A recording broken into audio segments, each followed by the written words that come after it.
Okay, भी recording start हो गई है। Second ratio,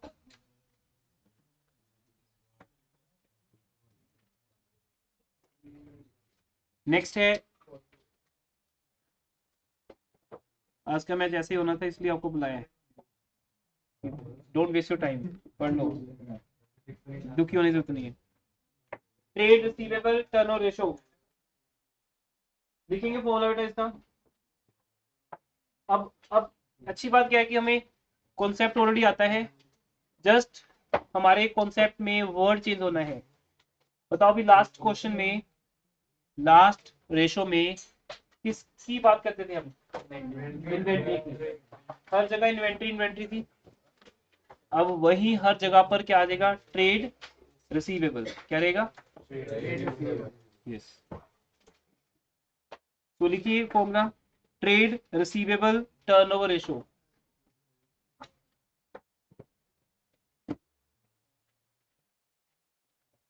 trade receivable turnover ratio,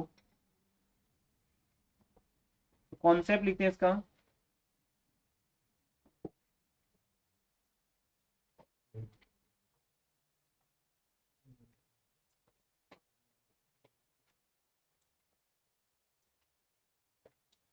trade receivable turnover ratio इसका कॉन्सेप्ट है, मैंने आपको कल एक बात बताई थी कि जो जितनी भी हम रेशोज करेंगे टर्नओवर, इनमें एक बेसिक पॉइंट है कि जिसकी बात हो रही है वो डिनोमिनेटर है हमारा। जैसे इन्वेंट्री की बात हो रही थी तो इन्वेंट्री नीचे था, अब किसकी बात हो रही है? तो ये नीचे रहेगा।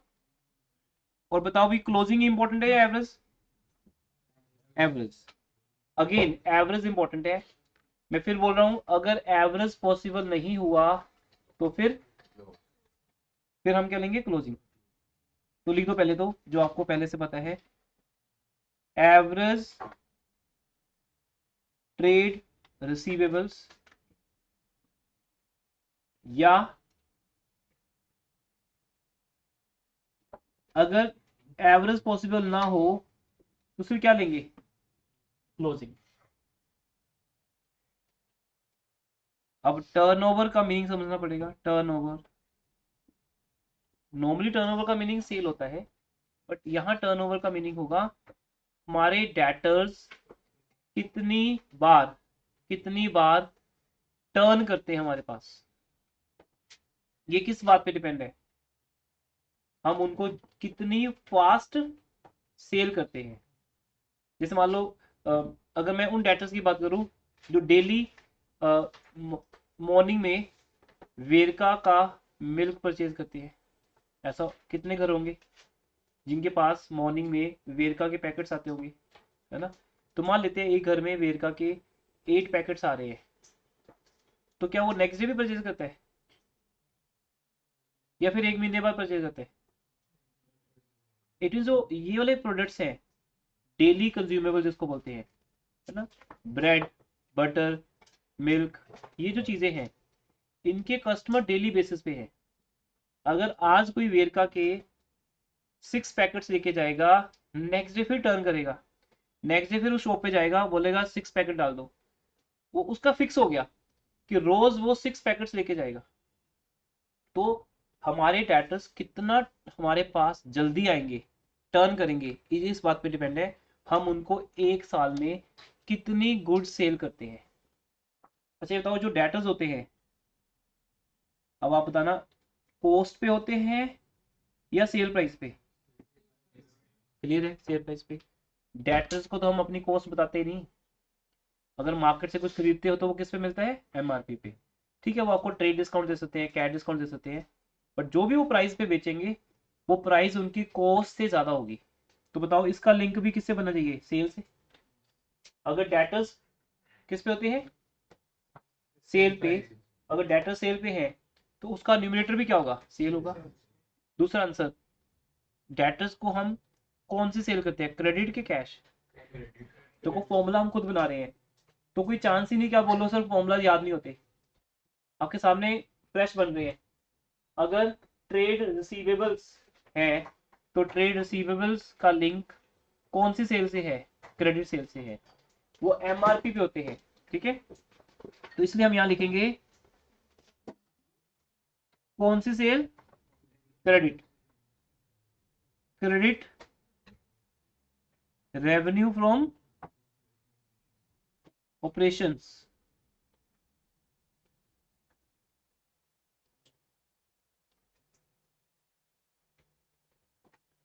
तो आज का जो सेकंड रेशो है, देखो ना कितने लॉन्ग रेशोज हैं ये। एक रेशो पे एक क्लास लगी हमारी, एक क्लास से ज्यादा, 2 घंटे क्लास लगी एक तरह से। तो वर्किंग डेज काफी लग जाते हैं इनके ऊपर ना। तो इन्हें हर साल लॉन्ग क्लासेस के थ्रू किया जाता है खत्म। ट्रेड रिसीवेबल टर्नओवर रेशो में दो कंटेंट्स होंगे। एक ट्रेड रिसीवेबल्स, जो हम हमेशा क्या लेंगे, एवरेज। और दूसरा क्रेडिट सेल। अब सेल वर्ड हमारे लिए किस नाम से आता है? Revenue from operation. क्योंकि डेटर्स भी सेल प्राइस पे होते हैं, इसलिए ऊपर भी सेल है। ऊपर वाले फॉर्मूले में क्या था? इन्वेंट्री। इन्वेंट्री किस पे होता है? कॉस्ट पे। तो इसलिए ऊपर भी कॉस्ट थी। तो आई थिंक किसी को प्रॉब्लम नहीं आनी चाहिए। कॉस्ट ऑफ गुड सोल्ड का लिंक किससे है? इन्वेंट्री से। और क्रेडिट सेल का लिंक डेटर से, बिल रिसीवेबल से, मींस ट्रेड रिसीवेबल। अब अगर हम एवरेज निकाल लें, एवरेज ट्रेड रिसीवेबल्स,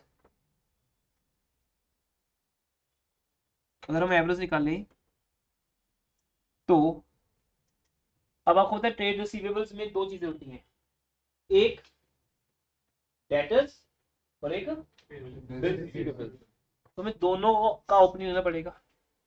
जब मैं लिखूंगा ओपनिंग, उसमें डेटर्स भी हैं और बिल्स रिसीवेबल भी हैं। प्लस जब हम लिखेंगे क्लोजिंग,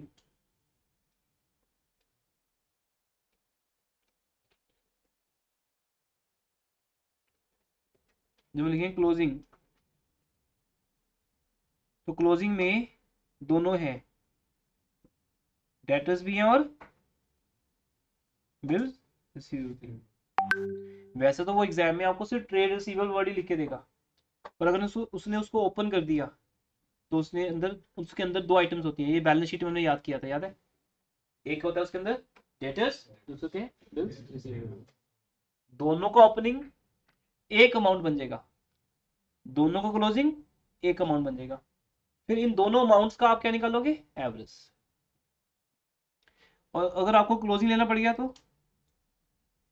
क्लोजिंग ट्रेड रिसीवेबल, तो भी आप debtors plus bill receivable at end उठाओगे, दोनों वाले उठाओगे। फॉर्मूला सेम है। आज हमें अपनी क्रेडिट सेल, मैं यहां लिख देता हूं इन शॉर्ट, आज हमें सिर्फ क्रेडिट सेल पे फोकस करना है। इसका मीनिंग आज फिर वही सेम क्वेश्चन आएंगे, हमें जीपी रेशो दी होगी, पर अब हमारा focus cost of good sold पे नहीं है। किस पे है? सेल पे है। सेल के भी किस पार्ट पे है? क्रेडिट सेल पे है। लेकिन जिस क्वेश्चन में पॉसिबिलिटी नहीं होगी क्रेडिट सेल निकालने की, वहां सेल को ही क्या मान लेंगे? Credit sale.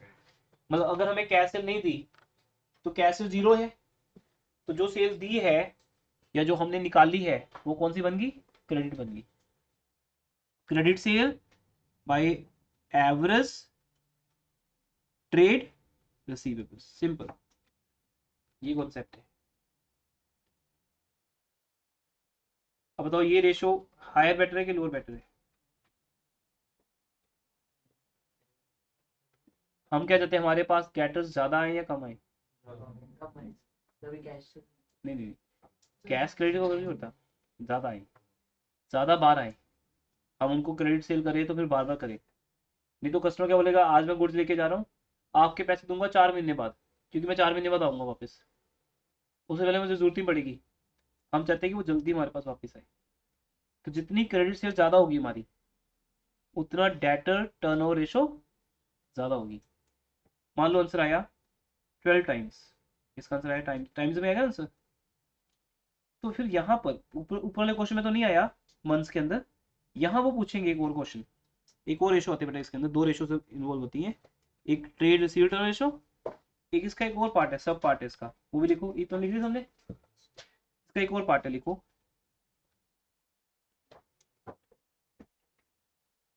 Debtors velocity.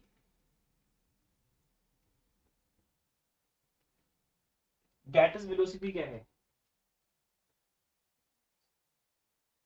इसका एक और नाम भी है, इसको बोलते हैं, ये इससे आपको समझ आ जाएगा इसका meaning, debts collection period. Debts collection period, अगर आपके डेटर्स आपके पास साल में 12 टाइम्स आते हैं, तो बता सकते हो कितने टाइम बाद आते हैं? 1 महीने बाद आते हैं। इट मीन अगर आप उनको आज क्रेडिट सेल करोगे तो वो आपको पैसा कब देंगे? 1 मंथ के बाद, क्योंकि वो दोबारा फिर 1 मंथ के बाद ही आएंगे।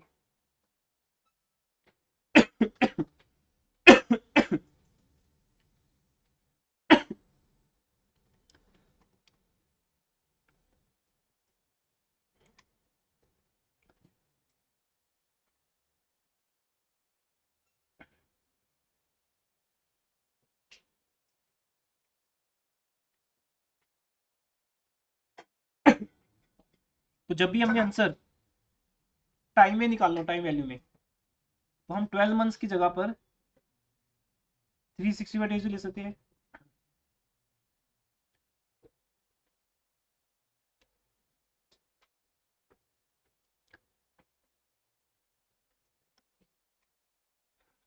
ईयर में कितने दिन होते हैं और वीक्स कितने होते हैं?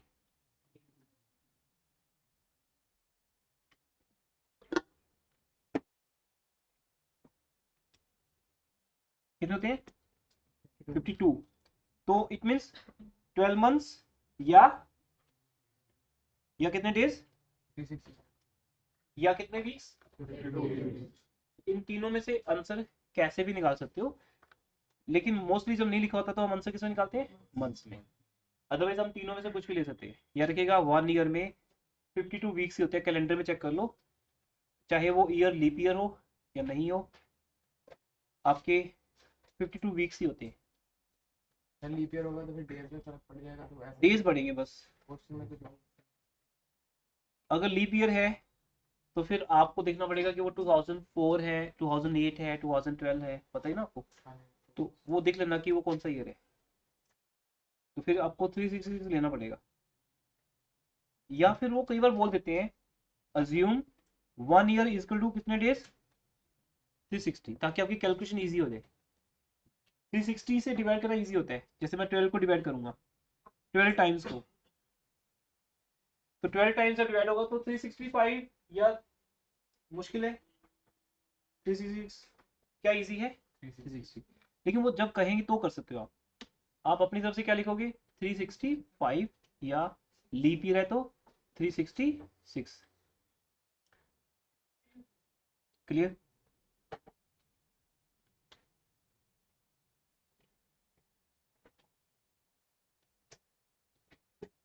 जब ये कर लोगे तो आपका एक आंसर आ जाएगा, वो आंसर आएगा टाइम में। अब जितनी वैल्यू ज्यादा होगी, जैसे पहले आपके पास पैसा आता था 1 मंथ के अंदर, आप क्या चाहते हो बेटा, 1 मंथ में आए या उससे कम में आए या उससे ज्यादा में आए? कम में आए, तो फिर क्या करना पड़ेगा, बोलो क्या करना पड़ेगा? डेज बढ़ाएंगे। आप एक साल को कम तो नहीं कर सकते कि आज से मैं 12 मंथ्स को 10 मंथ्स कर रहा हूँ, वो तो 12 ही रहेंगे। आप सिर्फ सेल बढ़ा सकते हो, जैसे जैसे आपकी सेल बढ़ेगी वैसे टाइम्स वैल्यू बढ़ेगी। अब अगर आपकी टाइम्स वैल्यू 24 टाइम्स आ जाए, तो वो जो आंसर 1 मंथ आता था वो क्या आएगा, 0.5 मंथ। इसका मतलब एक कस्टमर जो आपके पास वन वन मंथ के बाद आता था, वो अब कब आएगा, आधे महीने बाद आएगा। हम चाहते हैं कि हर हफ्ते आए। हम क्यों चाहते हैं? क्योंकि जितनी जल्दी वो आएगा वो प्रीवियस पेमेंट उतनी जल्दी करेगा। मैं आपका एग्जांपल लेता हूँ। सपोज आज आप क्लास लगाने के लिए आते हो और मैं बोलता हूँ बेटा आज आप फीस लेके आए हो, और बोलते नहीं लेके आए, आज मैं क्लास लगाने आया हूँ सिर्फ, तो फिर अब आप फीस कब दोगे? Next class. नेक्स्ट क्लास तो ऑल्टरनेट है। अब सपोज आपने मुझे संडे बोला कि सर हम जैसे ही नेक्स्ट क्लास में आएंगे ना, आज तो हम जस्ट क्लास लगाने आए थे, हम आपकी फीस नेक्स्ट क्लास में ले आएंगे। अब आपकी नेक्स्ट क्लास तो ट्यूसडे है, ट्यूसडे है, पर पर मैं वेट नहीं कर सकता। मैं फिर क्या करूँगा, मैं सेल बढ़ा दूंगा। चलो बेटा देखो, ऐसा कि मंडे भी हम सब लोग मिल रहे हैं, मंडे भी आपकी क्लास है, ट्यूसडे बैच की बात कर रहा हूँ। जब ट्यूसडे बैच का एक स्टूडेंट मुझे बोलता है कि सर मैं आपकी फीस नेक्स्ट क्लास में ले आऊंगा, तो मेरे पास क्या तरीका है आपको बुलाने का। बोलो ठीक है बेटा, नेक्स्ट क्लास फिर कल ही है, मंडे। ट्यूसडे बैच को ये बोला जाएगा, व्हाट्सएप डाला जाएगा कि आज हम 2:30 पे मिल रहे हैं, कंबाइंड क्लास है, आएगा फॉर एग्जाम्पल। वो आएगा तो फिर क्या करेगा, फीस लेके आएगा, सिंपल है कि नहीं। मुझे क्या करना पड़ा, आपकी एग्जाम्पल समझा रहा हूँ, मुझे आपको रेगुलर बुलाना पड़ा। अब आप बोलोगे सर हम तो अब नेक्स्ट मंथ ही आएंगे, क्योंकि आप मंथली आते हो। जैसे एक बच्चा, कई बार ऐसा होता है कि एक बच्चा आज आया, फिर वो 15-20 दिन बाद ही आता है क्लास में, तो फिर स्पेशल उसको बुलाया जाएगा कि तूने तो वो टॉपिक करने करने हैं, तेरे को आना पड़ेगा। क्योंकि जब तक आपका डेटर वापस नहीं आता, तब तक वो प्रीवियस पेमेंट देगा नहीं।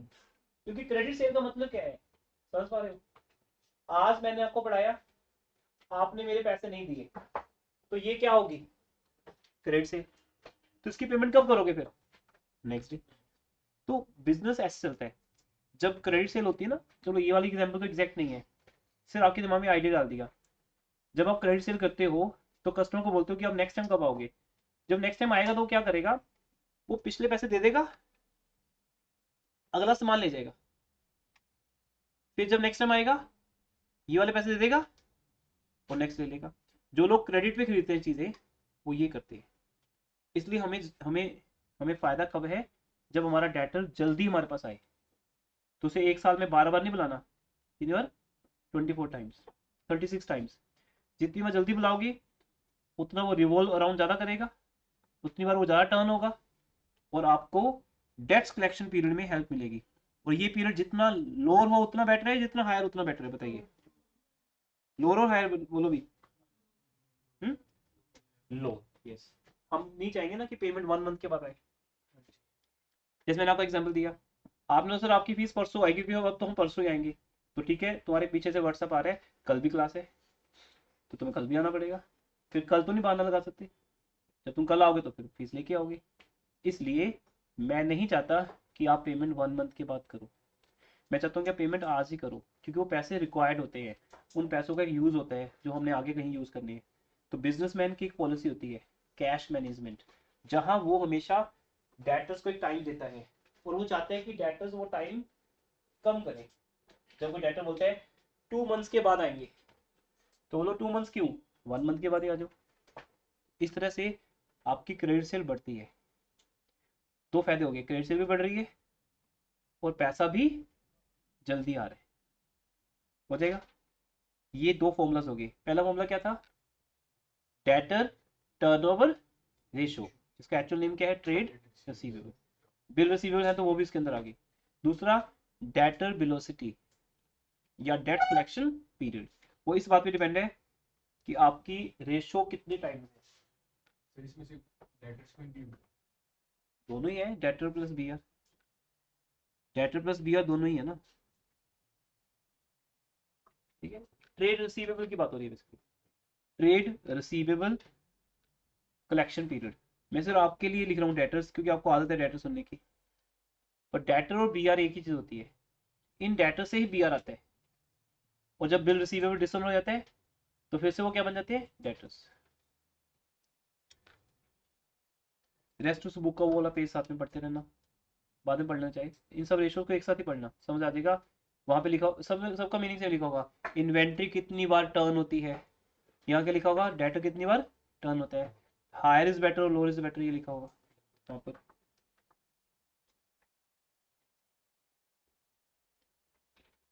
उनकी आइडल तो बिजनेस टू बिजनेस डिपेंड करेगी। हाँ, इनका एरो कुछ नहीं है, ये बिजनेस पे डिपेंड करते हैं। देखिए बेटा, देखिए फर्स्ट क्वेश्चन है, तो फर्स्ट है डेटर दिए हैं, बीआर दिए। अब हमें क्या निकालना है, ट्रेड रिसीवेबल टर्नओवर रेशियो। तो वेरी सिंपल, हम दोनों को ऐड कर लेंगे। अगर ये डेटर और बीआर दिए तो बताओ ओपनिंग है क्लोजिंग है? बताओ ओपनिंग है क्लोजिंग? हाँ, नहीं लिखा तो क्लोजिंग होगी। नहीं, उससे नहीं फर्क पड़ता, वो तो सेल के लिए लिखा है बेटा। सेल पूरे साल की होती है। डेटर्स अगर नहीं लिखे तो एट एंड ही अज्यूम करनी है, क्योंकि हमारे पास जो फाइनेंशियल स्टेटमेंट आती है बैलेंस शीट, वो बैलेंस शीट कब आती है? ईयर के एंड। अगर आपको ओपनिंग वैल्यू चाहिए तो आपको पिछले साल की बैलेंस शीट उठानी पड़ेगी, वहां से निकालनी पड़ेगी। तो हम ये मानेंगे कि ये तो इस साल की ही है, ये क्लोजिंग वैल्यूज है। तो बस आप क्या करोगे 12 लाख रुपीज को डिवाइड करोगे किससे? 2 लाख से। 6 टाइम्स आंसर आ जाएगा। अब एक बहुत इंपॉर्टेंट बात सामने आ रही है 98 क्वेश्चन में बता सकते हो सबसे इंपॉर्टेंट वर्ड क्या दिख रहा है आपको? अब ध्यान सुन लेना, वाइवा का क्वेश्चन है ये। जहां जहां वाइवा के क्वेश्चंस होते हैं, हो सकता है वो आपके स्कूल में ना पूछे जाए, किसी और स्कूल में। प्रोविजन फॉर डाउटफुल डेट्स को हम कहां से माइनस करते हैं? डेटर्स में से। क्यों माइनस करते हैं? यानी क्यों माइनस करते? ठीक है, डाउट है तो हमने बना ली प्रोविजन, अब माइनस क्यों कर रहे हैं? अभी एक्चुअल तो बैड डेट्स हुए नहीं ना, सिर्फ डाउट है, तो माइनस क्यों कर रहे हो? एक्चुअल प्रॉफिट, हमें पता चल जाए कि इतने डेटर तो आएंगे ही, ये ऐसा बोल रहा है माधव, क्यों? एक्चुअल प्रॉफिट बाकी बेटा फिर एक्चुअल प्रॉफिट। अब ऐसा माइनस करके क्यों देना चाहते हैं कि इतने तो आएंगे ही, बस ये तसल्ली क्यों दे रहे अपने आप को? मैंने बताया था लास्ट क्लास में भी, आप भूल गए। हम अपने बिजनेस की फाइनेंशियल पोजीशन देखना चाहते हैं, और प्रोविजन फॉर डाउटफुल डेट्स कहाँ माइनस होते हैं? बैलेंस शीट में। बैलेंस शीट का मीनिंग होता है हमारे बिजनेस की फाइनेंशियल कंडीशन। जब तक माइनस करोगे नहीं, तब तक हमारी फाइनेंशियल कंडीशन सामने आएगी नहीं। पर अब आपको पता है ये रेशोज बैलेंस शीट वाली रेशोज नहीं है। कल एक बहुत बड़ी बात शेयर की थी आपके साथ कि चैप्टर के 2 पार्ट्स हैं, balance sheet ratios, PL ratios. हम पीएल रेशोज के अंदर हैं। यहाँ ये फर्क नहीं पड़ता कि बाद में पैसा आएगा या नहीं आएगा। यहाँ हम बात कर रहे हैं सेल हो गई तो डेटर्स कितनी बार टर्न करेंगे। बैड डेट्स के लिए डाउट है या नहीं डजंट मैटर, तो अभी आपके लिए ये चीज इंपॉर्टेंट नहीं है। तो अपने आप को समझाना पड़ेगा आपको। क्या?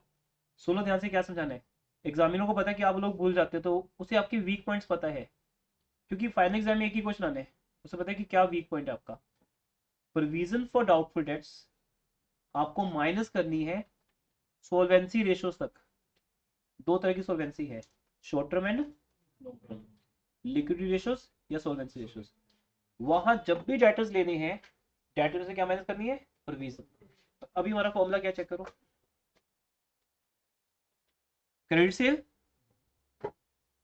क्रेडिट सेल और डेटर, ये है ना। शॉर्ट में लिखूं अगर मैं, जब आप किसी डेटर को क्रेडिट सेल करते हो तो वो या तो डेटर बन गया उससे, ये हमारी क्या बढ़ गई? Credit sale. अब इस बात से क्या लिंक है कि पैसा बाद में आएगा नहीं आएगा? जब आप किसी को क्रेडिट सेल करोगे, वो एक बार के लिए क्या बन गया? आपकी क्रेडिट सेल, और वो आपका पर्सन क्या बन गया? डेटर। बाद में पैसा आए या ना आए, दोनों केस में वो आपका सेल तो बन गया, सेल तो बढ़ गई, वो डेटर भी बढ़ गए। इसलिए आज इस प्रोविजन का कोई रोल नहीं है, जानबूझ के दिया ताकि माइनस कर सको।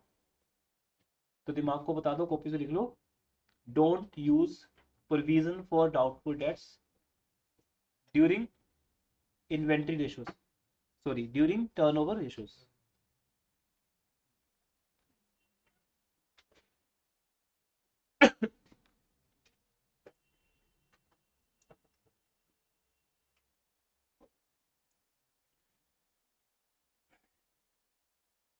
इसलिए अब हम इनको यूज नहीं करने वाले, ठीक है जी।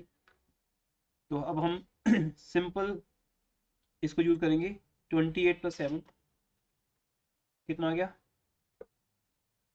35। मैंने क्या बोला था अभी आपको, ओपनिंग लेंगे तो दोनों लेंगे, डेटर्स भी और बीआर भी, क्योंकि बीआर डेटर का एक पार्ट है जो उनसे अलग हो चुका है। मतलब डेटर और बीआर दो अलग अलग वैल्यूज हैं, मिलाओगे तो बनेंगे डेटर्स। तो आपके टोटल डेटर्स कितने हो गए? 35। ओपनिंग और क्लोजिंग कितने हो गए? 40। तो एवरेज निकाल लोगे, average equal to 35 plus 40 divide by 2, कितना 37,500। और ये जो दिया है बेटा sale, sales return, cash sale, आपको कौन सी सेल चाहिए? नेट क्रेडिट सेल चाहिए। क्या चाहिए आपको? Net credit sale. वो कैसे आएगी? ये प्लस वन का कॉन्सेप्ट है। नेट क्रेडिट सेल कैसे आएगी? टोटल सेल दी है 1 लाख, इस 1 लाख में से क्या माइनस कर दोगे? कैसे? कैसे माइनस करो पहले, अब क्या आई? क्रेडिट सेल, और फिर क्या माइनस करो? सेल्स रिटर्न, तो नेट आ गया।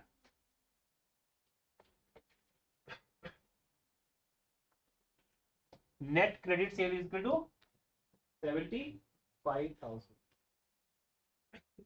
तो जब आपको क्रेडिट सेल गिवन ना हो तो आप क्या करोगे? टोटल सेल में से कैश सेल माइनस कर दोगे। अगर सेल रिटर्न दिया वही माइनस कर दोगे। अब रेशो बन गई आपकी। क्या फॉर्मूला बताओ, बताओ भी, दिमाग में सेट हो गया ये formula? Credit revenue from operation कितने?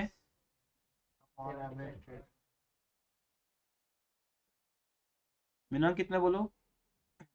एवरेज डेट इज कितने? अभी ढूंढोगे कहाँ कहाँ, क्या बोल रहे हैं अभी? ध्यान कहाँ था? 37,500। Ratio 2 times. ठीक है, आगे चलते हैं।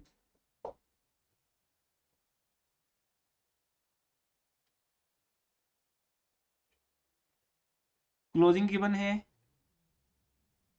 रेवेन्यू फ्रॉम ऑपरेशन गिवन है, कैश सेल गिवन है, तो क्या करोगे बताओ?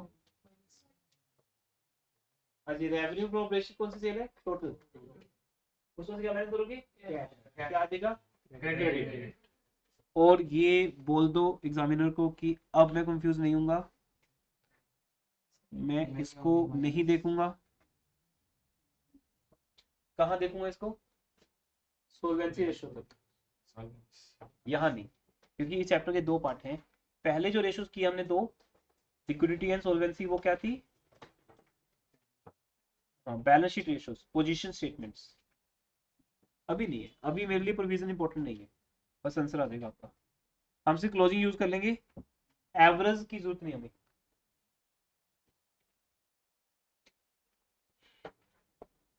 जो रिदम आप कह रहे थे वो वाला क्वेश्चन करवा रहा हूँ अभी। 100 क्वेश्चन इंपॉर्टेंट है, ठीक कर लीजिए एग्जाम्स में आने के लिए।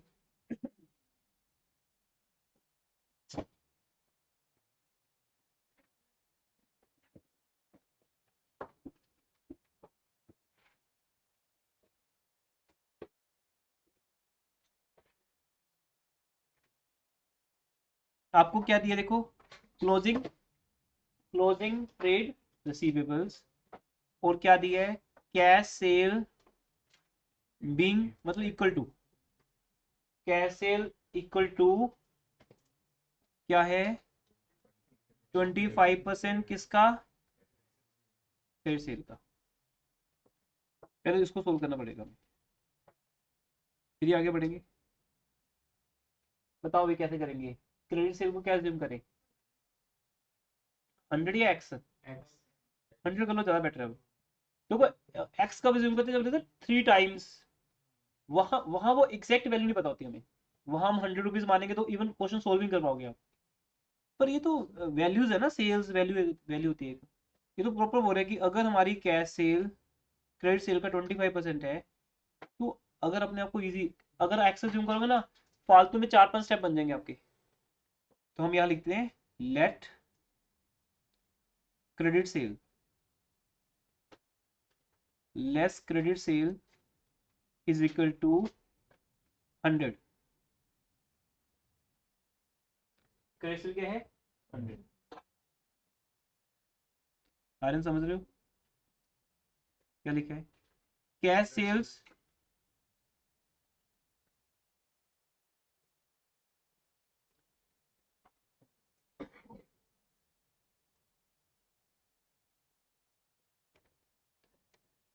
इन दोनों का लिंक क्या है ये बताओ बस। Total sales including added.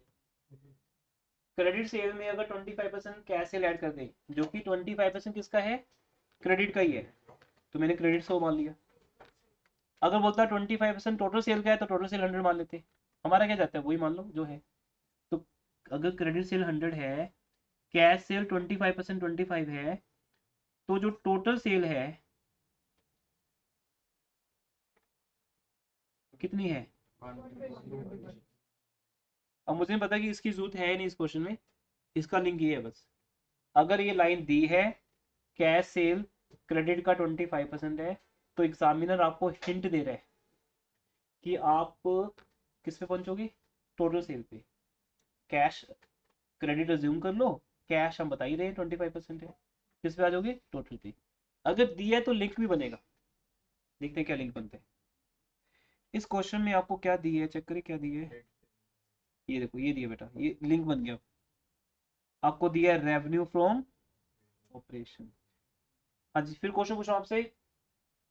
ये जो दिया है 6 लाख, ये टोटल सेल दी है या क्रेडिट सेल दी है। तुम भी बोलो, सब लोग बोलो भी क्या दिया है। आपको फॉर्मूले में टोटल सेल चाहिए कि क्रेडिट, क्रेडिट तो टारगेट समझ आ गया। अब हम उन 3 चीजों को यूज करेंगे, जैसे हमने अभी कॉस्ट, जीपी और सेल को यूज किया था, वैसे इनको यूज करेंगे। फंडा वही है, देखो बात नहीं आ गई, कॉन्सेप्ट वही है। अब मैं एक लाइन में आपको आंसर निकाल के बताता हूँ। क्रेडिट सेल, क्रेडिट आप एक्स जूम करके निकालना, आप देखोगे आपके स्टेप्स बढ़ गए, फाइनली आप वही गए आप। Credit, credit revenue from operations is equal to, हाँ जी, हमारा फंडा क्या था, कॉन्सेप्ट क्या था, जो है वही उसको उसी से डिवाइड करो। क्या दिया आपको, 6 लाख। जैसे प्योर देसी के होते हैं ना, ये प्योर बेसिक्स हैं, हमेशा काम आएंगे। 6 लाख क्या है, बोलो क्या है, टोटल सेल। और इसको डिवाइड भी कैसे करेंगे, टोटल सेल। टोटल सेल कितनी है, 120। बस गलती से आप 100 से डिवाइड मत कर देना जब आप इस बात को समझते हो कि भाई टोटल सेल 125 है, और हमें जो क्वेश्चन दिया वो भी क्या है, टोटल सेल है। बस फिर तो मैचिंग बिठानी है। इनटू, इनटू क्या चाहिए आपको, कैश सेल चाहिए आपको, क्रेडिट सेल चाहिए, इनटू 100, 100 से मल्टीप्लाई कर दो, आंसर जो भी आएगा थोड़ा कम आएगा, क्योंकि टोटल सेल अगर 6 लाख है तो क्रेडिट सेल 5 लाख होगी या 480 होगी, कितनी है, 4,80,000। तो आपका ये पहला कॉन्सेप्ट क्लियर हो गया। हम अब आपको टारगेट समझ आ गया। जैसे पिछली रेशो में हम क्या करते थे, कहाँ पहुंचते थे, हर बार सीओजीएस तक, तब हमारा टारगेट फिक्स हो गया था, हमें कॉस्ट ऑफ गुड सोल्ड पे पहुंचना है। 2 घंटे लगाए हमने उस चीज के ऊपर, इनफ टाइम है। ये डे द्वारा नहीं आता ना, किसी स्टूडेंट कितना टाइम दिया था बाद में, ठीक है, रिकॉर्डिंग डाउट सेशन चलते रहते हैं। लेकिन अभी आपने 2 घंटे में सिर्फ एक चीज सीखी थी, हर बार मुझे सीओजी से पहुंचना है। अब दोबारा इस सेकंड स्लॉट में आप क्या सीखोगे, हमें हर बार कहाँ पहुंचना है, क्रेडिट सेल पे। अगर दी है तो अच्छी बात है, नहीं फिर मेरा टारगेट बन जाएगा वो, मुझे उसको निकालना ही निकालना है, जैसे मर्जी करूं। क्लियर हो गया। अब दूसरा टारगेट क्या आपका, एवरेज डेटर्स। देखिए एवरेज डेटर्स क्या है, क्या दिया बेटा आपको, क्लोजिंग। अभी मैं ये सब हटा देता हूँ, अब आप डेटर्स के ऊपर ध्यान दो। क्लोजिंग डेटर्स कितने हैं, और यहाँ क्या लिखा है, excess of closing over opening 40। इस लाइन का मीनिंग क्या होता है, Losing minus of. अब इस बात का सीधा मीनिंग है, क्योंकि मैं तो अब दूसरी बार कर रहा हूँ ये चीजें, तो मैं स्लो नहीं रह सकता, फास्ट हो सकता हूँ। क्लोजिंग ट्रेड रिसीवेबल्स निकालने हैं, सॉरी ओपनिंग निकालने हैं, तो मैं क्लोजिंग जो मुझे दिए हैं उसमें से मैं 40,000 माइनस कर दूंगा। अगर क्लोजिंग 1 लाख है और वो ओपनिंग से 40,000 ज्यादा है,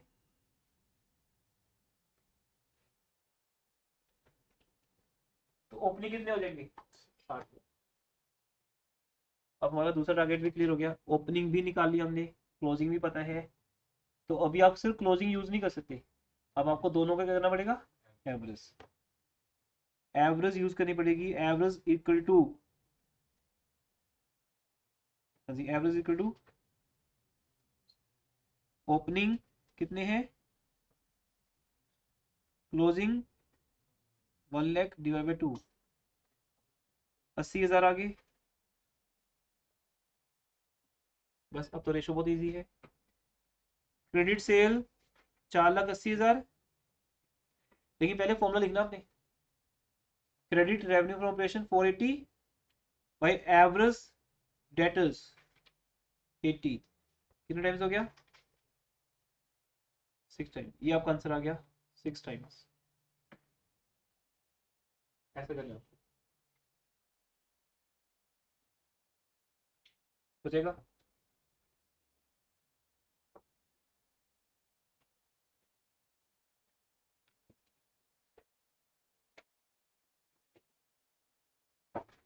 नेक्स्ट आपका होमवर्क क्या कर लेंगे आप,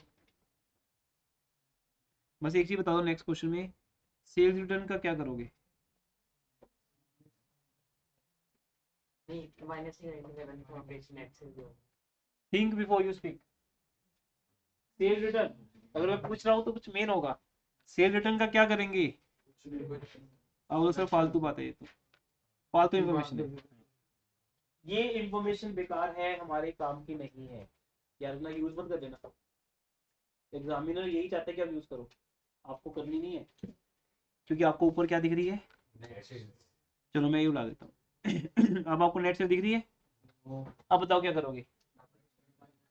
नहीं, तब भी यूज नहीं करनी, तब भी ये फालतू ही रहेगी, क्योंकि ये जो होता है ना, इसको अजम्पशन होती है कि ये क्या है हमेशा, जब कंपनी अपने प्रॉफिट एंड लॉस अकाउंट में रेवेन्यू फ्रॉम ऑपरेशन दिखाती है तो वो नेट दिखाती है। आपको याद है प्लस वन में हम कैसे लिखते थे, प्लस वन में जाओ 2 मिनट के लिए, ट्रेडिंग अकाउंट बनाते थे, हम लिखते थे बाय सेल्स लेस रिटर्न, पर प्लस टू में ऑप्शन ही नहीं, कंपनीज में ये दो चीजें है ही नहीं। वो कहते हैं जब भी हम लिखेंगे रेवेन्यू फ्रॉम ऑपरेशन, हमें क्या लिखना पड़ेगा, नेट, क्योंकि सेल रिटर्न माइनस करने का कोई हिसाब ही नहीं वहां पे टीएल में। मींस जब आपको आरएफओ दिया होगा तो हमेशा क्या दिया होगा, नेट। ये एक अजम्पशन है जो प्रैक्टिकली हम जब करते हैं, पीएल बनाते हैं, तो आरएफओ जब लिखते हैं सेल रिटर्न माइनस करने के बाद लिखते हैं। कहाँ माइनस करते हैं, वर्किंग नोट में, वहां दिखा देते हैं। तो इसलिए अभी कंप्लीट चैप्टर आपके सामने आएगा जितना पढ़ा है इस पार्ट का। जब भी आरएफओ दिखे डाउट नहीं करना, आरएफओ मतलब, बोलो भी सब लोग, आरएफओ बोले तो नेट सेल्स, आरएफओ मींस, इसलिए नेट से लिखा या नहीं लिखा, और जो नेट है सेल रिटर्न माइनस हो चुका है, तो आप सेल रिटर्न को मत देखना, बाकी क्वेश्चन आपसे हो जाएगा।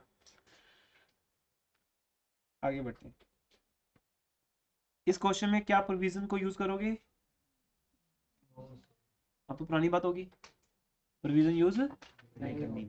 अगर मैं बोलूँ करंट रेशो निकालनी है तो यूज करनी है, क्विक रेशो निकालनी है, डेट इक्विटी रेशो निकालनी है, वहां अगर कहीं डेटर्स को जो प्लस कर करके इनसे निकालना हो, जहां भी अब यूज करने वाले हो डेटर्स को, बिल्डिंग को, उनमें से प्रोविजन माइनस करके ही यूज करना है। कौन सी रेशोज में, पहले वाली, यहाँ कोई यूज नहीं है।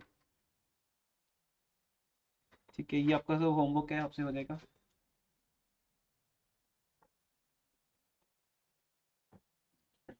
उसके बाद है 104 इंपॉर्टेंट क्वेश्चन।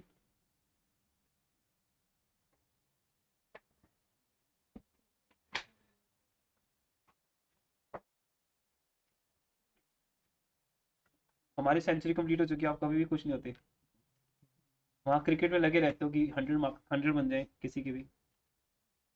यहाँ देखो आपके भी 100 बन गए कि नहीं, अभी अभी 4 लगा है, सीधा 104 पे पहुंच गए, और आप लोगों ने 100 क्वेश्चंस कर लिए हैं।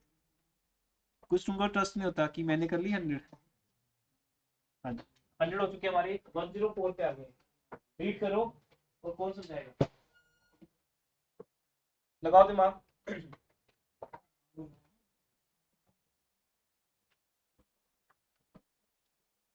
क्यों अभी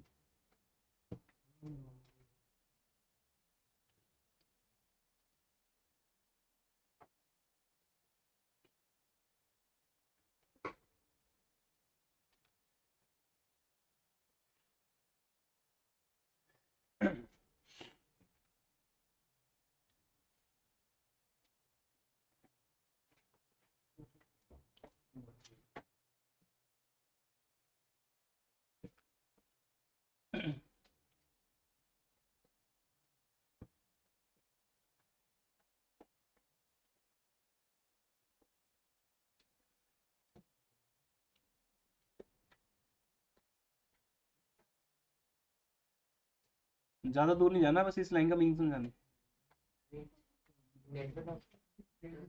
वो 2 months है। तो एक वर्ड बोलना कि क्या है ये। A firm normally has trade receivables equal to 2 months. क्या है ये? Yes, debtor velocity, जो आपको समझाई थी अभी। डेट्स कलेक्शन पीरियड है ये। आपको अब वो दिया है जो हम कभी निकालते थे खुद। तो मैं यहाँ इसको सोल्व कर रहा हूँ अभी। अच्छा, डेटर्स वर्ड यूज नहीं करना, वो समझाने के लिए होता है कि आपके दिमाग में डेटर्स का एक पिक्चर बना हुआ है। क्या लिखोगे? Trade receivable. तो देखो टीआर लिख दूं, ट्रेड रिसीवेबल, वेलोसिटी लिखो या कलेक्शन पीरियड लिखो, दोनों में से आपकी चॉइस है। मीन्स आप एग्जामिनर को बोलोगे मैं समझ गया हूँ कि तू क्या बता रहे हैं यहाँ पे 2 महीने लिख के, क्योंकि आंसर कभी 2 मंथ्स में होता है नहीं। हर रेशियो का आंसर किस में होता है? टाइम्स में। तो वो टाइम्स वर्ड थोड़ी यूज कर रहे हैं, वो क्या बोल रहे हैं? 2 मंथ्स। और 2 मंथ्स देख के मुझे याद आ गया 6 टाइम्स। आपको आया कि नहीं आया? 2 मंथ्स कब होता है? जब डेटर हमारे पास साल में 6 बार आते हैं। सोचो अगर एक डेटर आपके पास साल में 6 टाइम्स आए तो कितने मंथ्स का आएगा? 2 मंथ्स के। तो 2 मंथ्स का मतलब 6 टाइम्स। जो तो एक्सपर्ट है वो तो सीधे बोल देगा sir 2 months 6 times, 12 times 1 month, 1 month बोले तो 12 टाइम्स। वो चीज हम करने जा रहे हैं। डेटर कलेक्शन पीरियड का फॉर्मूला क्या होता है जल्दी बताओ। 12 months, 12 months bye trade receivable turnover ratio, trade receivable turnover ratio. अब अगर ये 2 मंथ्स है और ये 12 मंथ्स तो फिक्स ही होते हैं।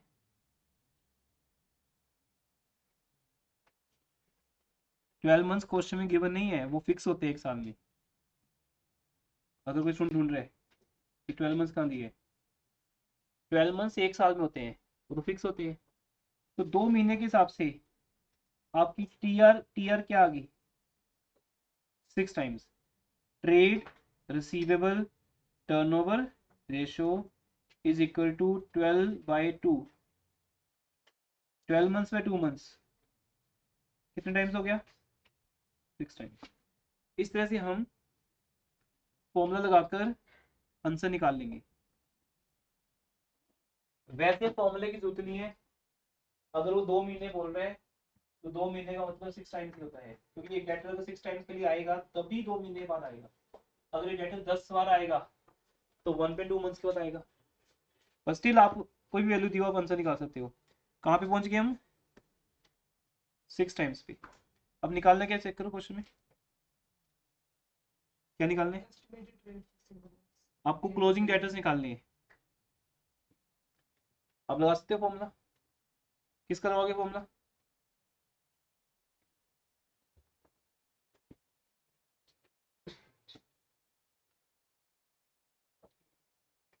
हम लोग किसका लगाओगे फॉर्मूला? जो रेशो निकाल लिया हमने उसी लगाएंगे। TR trade receivable turnover ratio का फॉर्मूला क्या होता है? ठीक है, लिखना वो है, समझ हम ये रहे हैं। लिखना क्या है? Credit RFO. पर चलो अभी तो ये लिख देते हैं, क्रेडिट सेल जो नेट होती है, नेट क्रेडिट सेल बाय, अब मैं क्या लिखूं? एवरेज लिखूं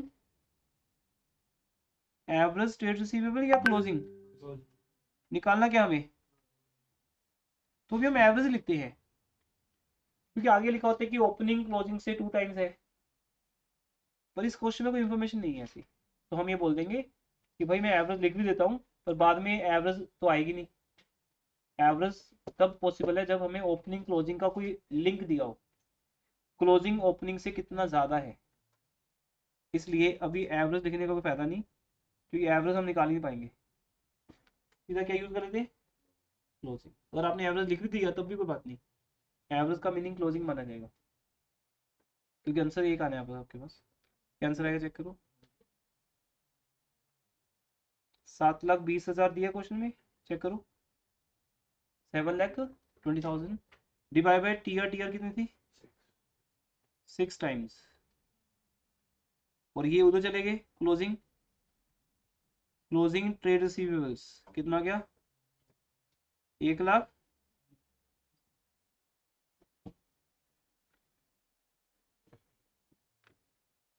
अगर मैं यहाँ एवरेज लिख देता तो फिर हमें एवरेज को सोल्व करना पड़ता, और एवरेज को सोल्व कैसे करेंगे, opening plus closing divide by 2। फिर ओपनिंग क्लोजिंग का कोई लिंक नहीं पता मुझे, 2 टाइम्स 3 टाइम्स, इसलिए यहाँ पर एवरेज पॉसिबल नहीं था, नहीं तो हमेशा हम एवरेज लिखते हैं।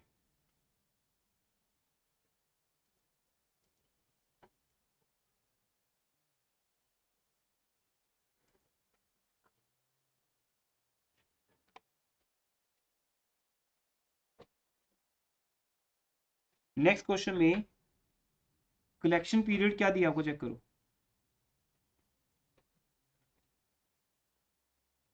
कितने डेज दिए, अब इसमें क्या होगा फिर, सॉरी 36 डेज बोला था मैंने। कलेक्शन पीरियड कितना दिया है 36 डेज, और फिर क्या लिखा है, अज्यूम करो, क्या क्या लिखा है, अज्यूम करो कि एक साल कितने दिन का होता है 360 days. अब हम ले सकते हैं 360, नहीं तो हम क्यों लेंगे, हम 365 ही लेते और उससे कैलकुलेशन टफ हो जाती, इसलिए आपकी फैसिलिटी के लिए उन्होंने बोला अब आप 12 मंथ्स हटा दो, उधर करते हैं जाके, और साथ में क्या दिया, क्रेडिट सेल दिए 4 लाख। तो सेम क्वेश्चन है, अब आप क्या करोगे, पहले किसका फॉर्मूला लगाओगे, हाँ जी बोलो, हाँ trade receivable velocity, trade receivable velocity निकालेंगे, उसका फॉर्मूला क्या होगा 360 डेज। अब मंथ से लेने, अब क्या लेने डेज, तो अब क्या लिखेंगे 360 डेज डिवाइड बाय,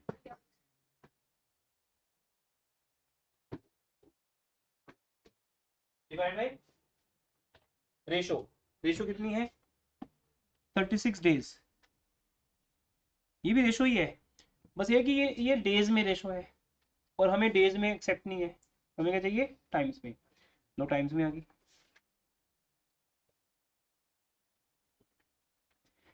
क्या आप लोग इस बात को समझ रहे हो, 10 गुना 10 टाइम्स ही 36 डेज होते हैं। अगर आप बात डेज में बोलोगे तो आप क्या बोलोगे, मेरे पास एक डेटर 36 डेज के बाद आता है, ये आप क्या बोलते हो, मेरे पास डेटर एक साल में 10 बार आते हैं। अब एक साल में 10 बार बुलाना है तो ऑन एंड एवरेज कब आएगा वो 36 डेज के बाद, क्योंकि 5 डेज आपका बिजनेस बंद रहता है, कहते हैं 360 डेज ही खुलता है आपका बिजनेस। बस आपने मेन रेशो तक पहुंचना है, अब उस रेशो को यूज करो यहाँ पर, रेशो कितनी है 10 टाइम्स, और ये कितने दिए इस क्वेश्चन में 40,000, तो यहाँ से आप क्या पहुंच जाओगे क्लोजिंग ट्रेड रिसीवेबल। अब क्या क्वेश्चन में क्लोजिंग लिखना चाहिए और एवरेज, ये बात अभी भी पेंडिंग है, क्वेश्चन चेक करो। हमें क्या निकालने को बोला है एवरेज, तो ठीक है हम एवरेज लिख लेते हैं, हमारा क्या जाता है एवरेज लिखते हैं, लिखो एवरेज।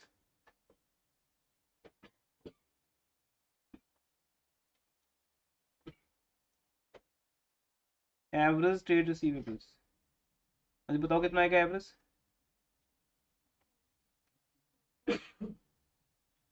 40,000 बाई 10 कितना 4,000, ये 4,000 रुपीज में आएगा। अब ट्रेड रिसीवेबल एवरेज आ गया बेटा 4,000, जिसकी मैं बात कर रहा था लास्ट क्वेश्चन में कि अगर हम एवरेज में निकाल लेंगे तो फिर इसको सोल्व करना पड़ेगा। सोल्व कैसे होते हैं, ओपनिंग प्लस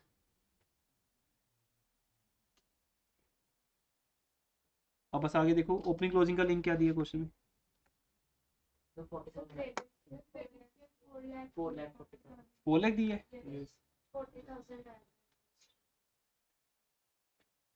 ठीक है, क्वेश्चन में 4 लाख दी है तो हम 4 लाख लिख लेते हैं, 4 लाख बाई 10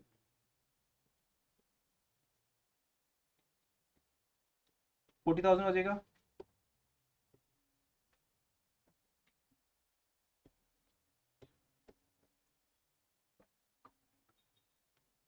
अब क्वेश्चन चेक करो, क्या ओपनिंग क्लोजिंग निकालने का कोई तरीका बताया, क्या बताया आपको, क्लोजिंग ओपनिंग से 6,000 ज्यादा है, क्लोजिंग ओपनिंग से ज्यादा है तो किसको एक्स मानेंगे, ओपनिंग को। यहाँ 100 रुपीज मत मानना, यहाँ 100 वाली बात नहीं होती, यहाँ एक अलग रिलेशन है इनका, टाइम्स में है तो एक्स मानना ही फायदा है। ओपनिंग अगर एक्स है, मेरा समझ आ रहा है,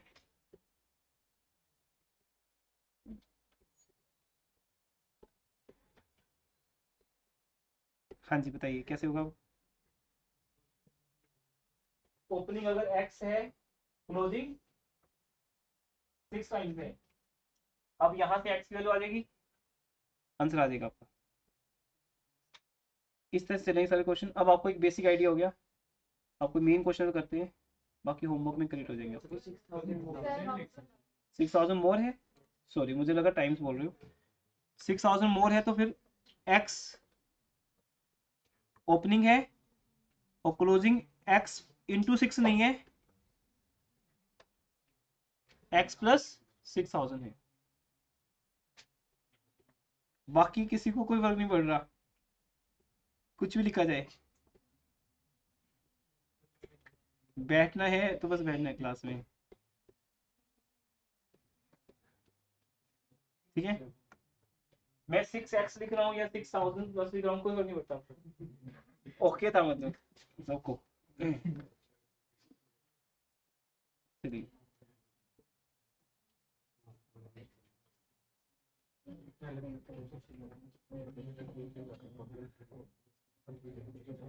सो अब ये आपका क्वेश्चन होमवर्क में है, इसमें सारे क्वेश्चन मिक्स कर दिए उन्होंने, अलग अलग केसेस हैं और हम ये सब केसेस कर चुके हैं। मुझे सिर्फ लास्ट केस करके दिखाइए, फोर्थ करिए, फोर्थ केस, ऐसे क्या देख रहे हो सब, हाँ करो, जैसे बहुत ज्यादा टाइम हो गया। फोर्थ केस करें,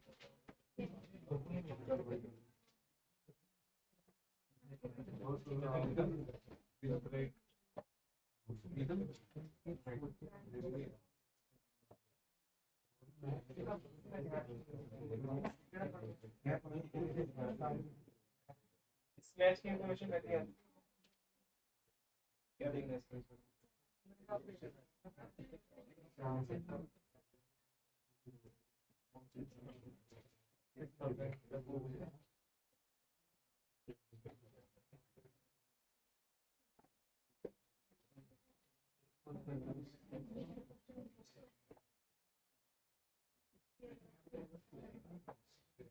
इसको करें,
चलिए पढ़ाई दौड़ रहे हैं पेपर वाला बेंच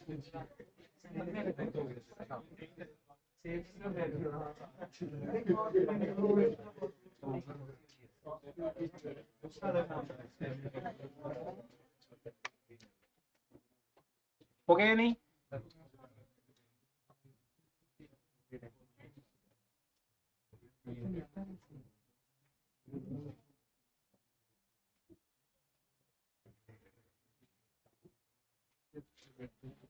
मोस्ट इंपॉर्टेंट क्वेश्चन है ये। इसमें दोनों तरह के रेशोज के आंसर यूज होते हैं। जैसे जीपी रेशो की बात की थी हमने, जीपी रेशो भी यहाँ पे यूज हो रही है।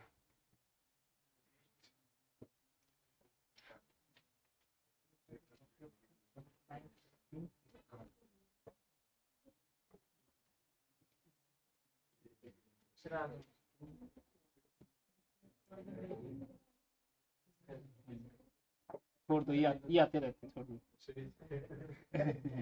रख दो।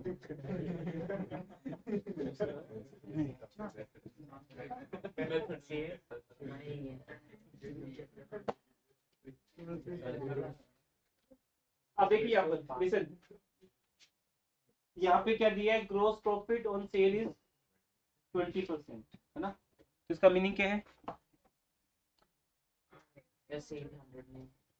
कैपेसिटी आप लोगों की आधा घंटा और समझने की, इस चीज को दोबारा समझाऊं क्या? तो बोलो भी सब लोग फिर।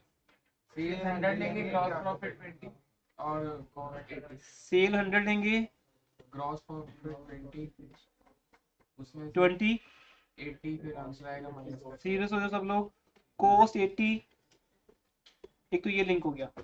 ये नहीं पता करना क्या है, लेकिन ये पता है कि इसका ये मतलब होता है, जब भी किसी क्वेश्चन में जीपी रेशो दी होगी उसका मीनिंग यही होगा कि 100 ज्यूम करो, प्लस या माइनस करो और दूसरी चीज पे पहुंचो। आगे देखते हैं इसका यूज है। ये देखो यूज मिल गया। आपके पास सीओजीएस है, अगर सीओजीएस है और कॉस्ट है, मैचिंग हो गए। अगर दो चीजें मैचिंग होती हैं तो वहां से हम सेल पे जा सकते हैं। तो चलो फिर सेल पे पहुंचते हैं। तो यहां से निकलेंगे पहला point, revenue from operation is equal to 4,50,000 को डिवाइड करेंगे किसे, 80 से, इनटू 100।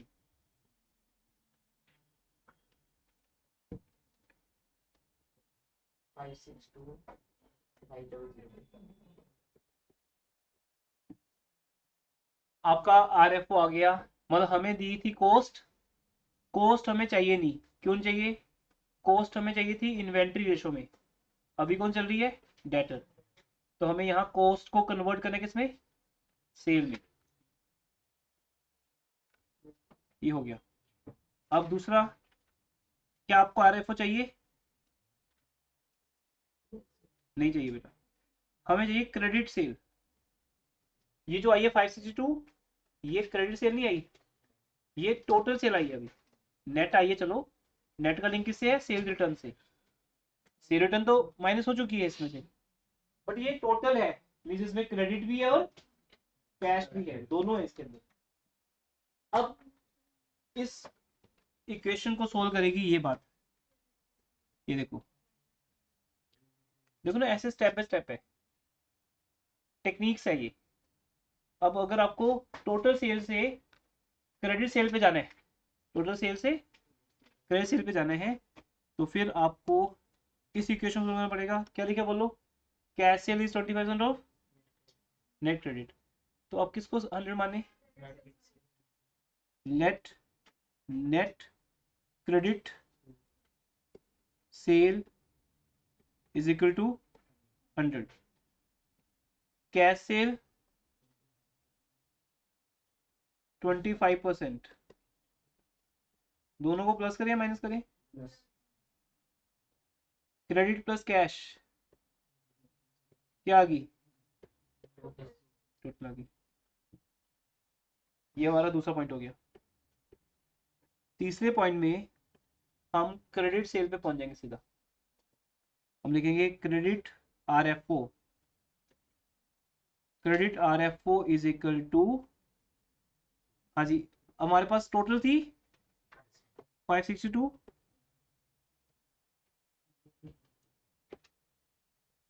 562, 500 टोटल थी। उसको डिवाइड करेंगे टोटल के साथ। टोटल कितने? 120। अब आपको टेक्निक समझ आ गया ना इतने क्वेश्चन करके, कि इन तीन चीजों में से जो मैच करता है उससे डिवाइड कर दो इनटू 100, तो आपका एक आंसर आ जाएगा। कितना आ गया? 112। Yes. ज्यादा आएगा बेटा। हाँ वो मैंने हाफ डिवाइड 450, जो आपको चाहिए था वो आ चुका है, लेकिन कहाँ से कहाँ पहुंचे ये बताओ भाई जल्दी।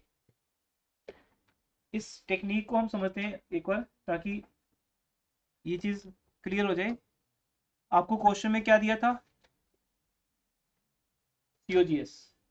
वहां से हम कहाँ पहुंचे? RFO पे। उसमें हमारी हेल्प किसने की? GP रेट ने। फिर RFO से हम कहाँ पहुंचे? क्रेडिट RFO पे। उसमें किसने हेल्प की? कैश क्रेडिट का कितने परसेंट है, उस बात ने हेल्प की। तो ये दो हमारी एडजस्टमेंट्स हैं। जैसे नेशनल इनकम होता है ना, NIT, या फिर हमें net factor income from abroad दिया होता है, या डेप्रेशन दिया होता है, ताकि हम कहीं से कहीं भी पहुंच सके। ऐसे यहाँ पे है, ये एडजस्टमेंट्स हैं। उसके बाद हमें आंसर पे जाना है। आंसर क्या है वो चेक करो कि क्या पूछा तुमने क्वेश्चन में। क्या पूछा है? क्या पूछा क्वेश्चन में?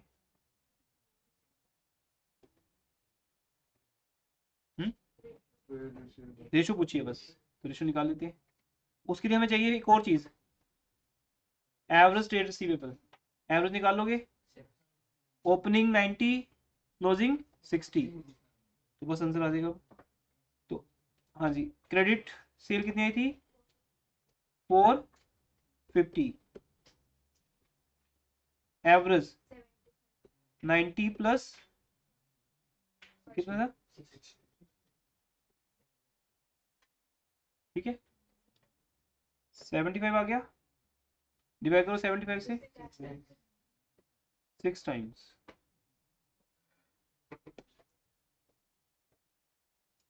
वन 107 आपका होमवर्क है।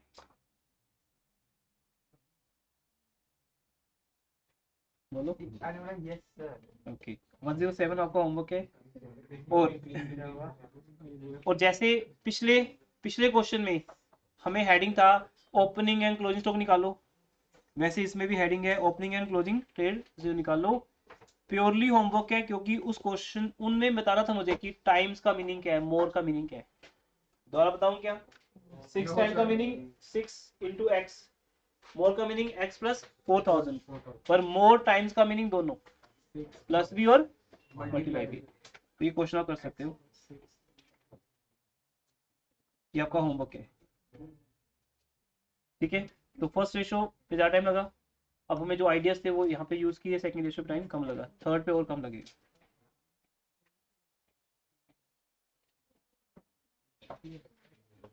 आज थर्ड करते हैं। देखिए भी third ratio, trade payables turnover.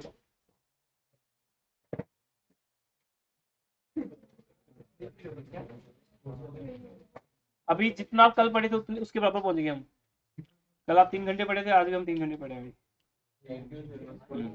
4 घंटे नहीं, आपको लग रहा है ये। हमने 1 बजे स्टार्ट किया था, 20 मिनट ब्रेक रही अभी। चलिए थर्ड इशू, क्लास रुकेगी नहीं, थक सकते हो तो ब्रेक मिल सकती है। ब्रेक अभी तो ब्रेक ली थी हमने, तो टाइम के बाद करते हैं ब्रेक। लिखिए अभी third ratio, trade payable turnover ratio. हमारा जो 1 वीक वेस्ट हुआ था बैलेंस शीट के ऊपर, ये उसका रिवेंज है। पर पनिशमेंट मुझे भी मिली है।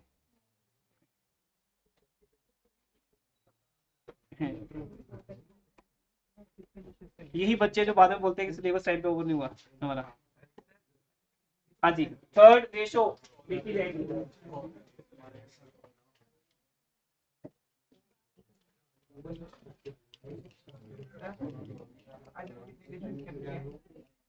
पता नहीं बेटा जितनी कैपेसिटी है, चैप्टर तो ओवर होता नहीं। ऐसे हम 4 क्लास लगाए तभी चैप्टर ओवर नहीं होता। चैप्टर बोल लोगे अभी 50% पे पहुंचे हम। हाँ जी, नेक्स्ट रेशो लिखे, बस जय माता की करते जाओ और चलते जाओ। अभी बहुत है, it's long journey. Third ratio, problem तो वर्किंग डेज के ना, मंडे हाथ आते नहीं हो, सबकी प्रॉब्लम्स है, tuition school. Trade payable turnover ratio लिखेंगे एवरीवन। और यहाँ पे आपको चांस देता हूँ रेशो बनाने का, बनाई हुई एनी ऑफ यू रेशो जो खुद बना सकता है, देखना नहीं है, ऑनेस्टली जो खुद बना सकता है बनाओगे रिदम। हाँ जी, रिदम बनाएंगे। अभी हमने 2 रेशोज को खुद बनाया था और वहां समझा था कि रेशो कैसे बनती है, फॉर्मूला याद करना तो वो छोटी बात रहेगी आज की डेट में जब आप ये समझ लेते हो।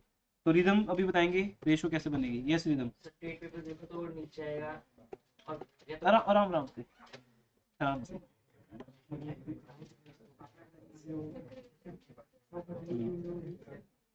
हाँ जी, लिसन। अगर लिखे है ट्रेड पेबल्स टर्नओवर रेशो, तो पहले रिदम क्या बोल रहे हैं? वो नीचे आएगा हाँ, डिनोमिनेटर होगा, ठीक है। एवरेज। तो ऐसे रेशो बन रही है, वो भी आप लोगों को मतलब नहीं रेशो कैसे बनती है, याद देखो सब लोग। ट्रेड पेबल्स को नीचे लेंगे, बस भी साइलेंट ना हो। और लेकिन ये जो ट्रेड पेबल्स होंगे ये हम लेंगे एवरेज, क्या लेंगे? एवरेज। और अगर एवरेज पॉसिबल ना हो तो लेंगे क्लोजिंग, ठीक है, वो बात हमें पता चल गई। बताओ भी ट्रेड पेबल्स के साथ क्या लिंक होता है? हम क्रेडिटर से क्या खरीदते हैं? परचेज करते हैं कि सेल करते हैं? परचेज करते हैं। तो जैसे डेटर्स को सेल करते हैं वैसे ही क्रेडिटर से परचेज करते हैं। ट्रेड पेबल्स को अगर तुम ओपन करोगे तो इसमें से क्या निकलेगा? Yes, creditors and bills payable. तो तुम फास्ट कर सकते हो क्लास को, किससे हमें समझ आ गया कि ट्रेड पेबल्स के अंदर 2 चीजें होती हैं, क्रेडिटर्स एंड बिल्स पेबल। इन दोनों का ओपनिंग ले लो, इन दोनों का क्लोजिंग डिवाइड बाय 2 क्या आ जाएगी? एवरेज। इन दोनों से हम गुड्स खरीदते हैं, रॉ मटेरियल खरीदते हैं, इसलिए हम सिर्फ परचेज लेंगे। ऊपर क्या लेंगे? परचेज। कौन सी परचेज? कैश के क्रेडिट? क्रेडिट। कौन सी? नेट। ऐसे बनता है फॉर्मूला। जब आपके सामने फॉर्मूला आता है तो मुझे लगता है कि याद करना है, लेकिन यहाँ पे टेक्निक है कि बनाना कैसे है उसमें हम बात कर रहे हैं। ट्रेड पेबल्स का लिंक है क्रेडिट परचेज के साथ, इसलिए net credit purchase by average trade payables. अब आप सबका फिर टारगेट चेंज होने वाला है। पहले था सीओजीएस जब तुम आए थे, फिर ब्रेक के बाद क्या बना? Credit sale. अब चेंज हो गया, क्या बनेगा? Credit purchase. तो आपको क्रेडिट परचेज निकालनी पड़ेगी, फिर एवरेज क्रेडिटर्स निकालने पड़ेंगे, फिर डिवाइड करके रेशो आएगी, ठीक है। और जहां तक फर्स्ट क्वेश्चन है वो मुझे दिख ही रहा है, आपको आता है। टोटल दिए, बचे रिटर्न दिया और तीनों को माइनस कर दो। 21 लाख माइनस बचे रिटर्न नेट होगी, माइनस कैश क्या आ गई? Credit purchase. उसके बाद इन दोनों को प्लस कर लो, ये ओपनिंग बन गए, इन दोनों प्लस करोगे तो क्लोजिंग, फिर जो दो वैल्यूज आएंगी उसको डिवाइड बाय 2 कर देना, एवरेज आ जाएगा।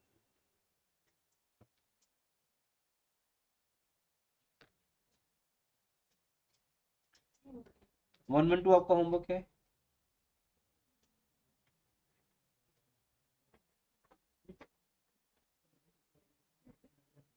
वन वन थ्री के अंदर केस 4 करेंगे।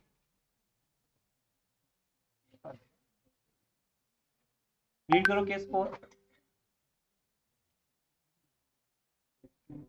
लगे रहिए, यही एक ऑप्शन है कि हम जल्दी फ्री हो जाएंगे, फास्ट कर सकते हैं क्लास को।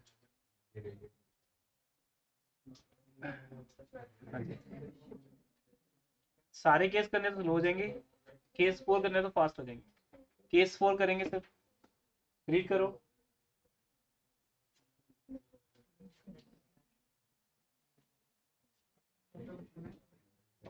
भाई अगर तो तेरा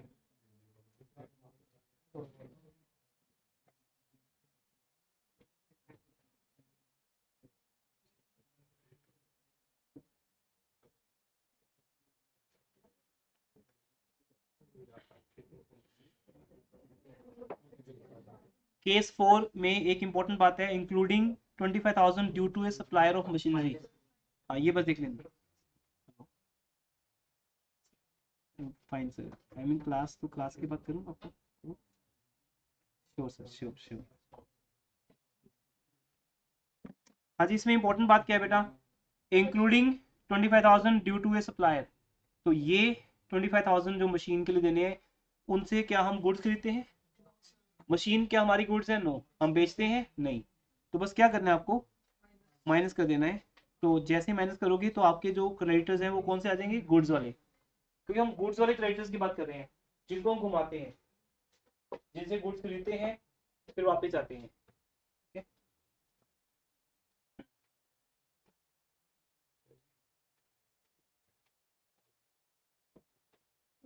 ये भी हायर होना चाहिए। ये भी हायर ये पढ़ते हैं हम, इसको बताते हैं। अभी जाएंगे उस पेज पे वापस, इसको एक बार खत्म कर लेंगे इस रेशो को। उसके बाद नेक्स्ट होमवर्क है आपका 114, और इसमें एक ही क्वेश्चन दिए तो कर लेते हैं। देख रहे हो जैसे जैसे आगे बढ़ रहे हैं क्वेश्चन खत्म होते जा रहे हैं, क्योंकि जो मेन था काम वो हो चुका। दो ही रेशोज है हमारी, इन्वेंट्री एंड ट्रेड रिसीवेबल। अब ये सिर्फ फॉर्मेलिटीज के लिए दो दो चार चार क्वेश्चन दिए हैं, ताकि सबके फॉर्मुलाज हम याद कर लें। हाँ जी, 115 क्वेश्चन स्टार्ट करें अभी। वन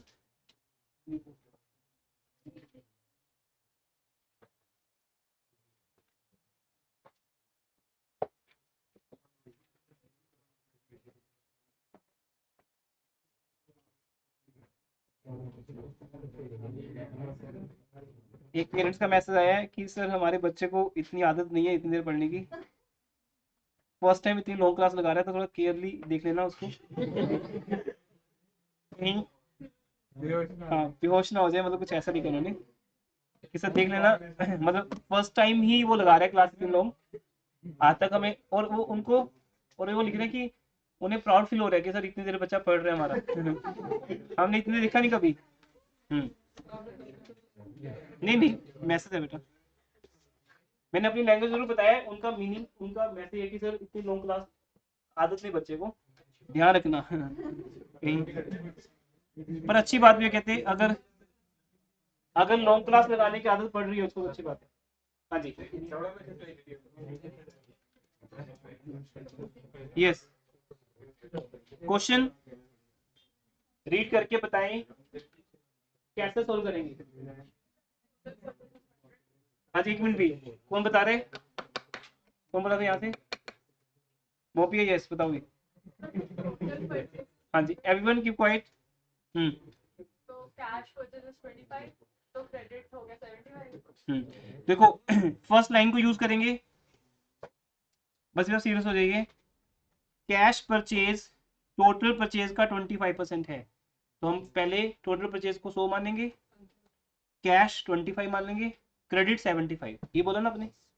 अब क्रेडिट 75 आ गया हमारा, आगे बढ़ो, क्या आगे क्या बोलना चाहते हो? कोई बात नहीं, यहाँ तक ओके है, आगे बढ़ो, कोई भी बता सकते हैं, आप पकड़ सकते हो आगे। इसमें रेवेन्यू फ्रॉम ऑपरेशन में से ग्रॉस प्रॉफिट माइनस कर देंगे। हाँ जी, अब देखो भी ये क्या कह रहे हैं, be serious everyone. Revenue from operation 3 lakh दिया है।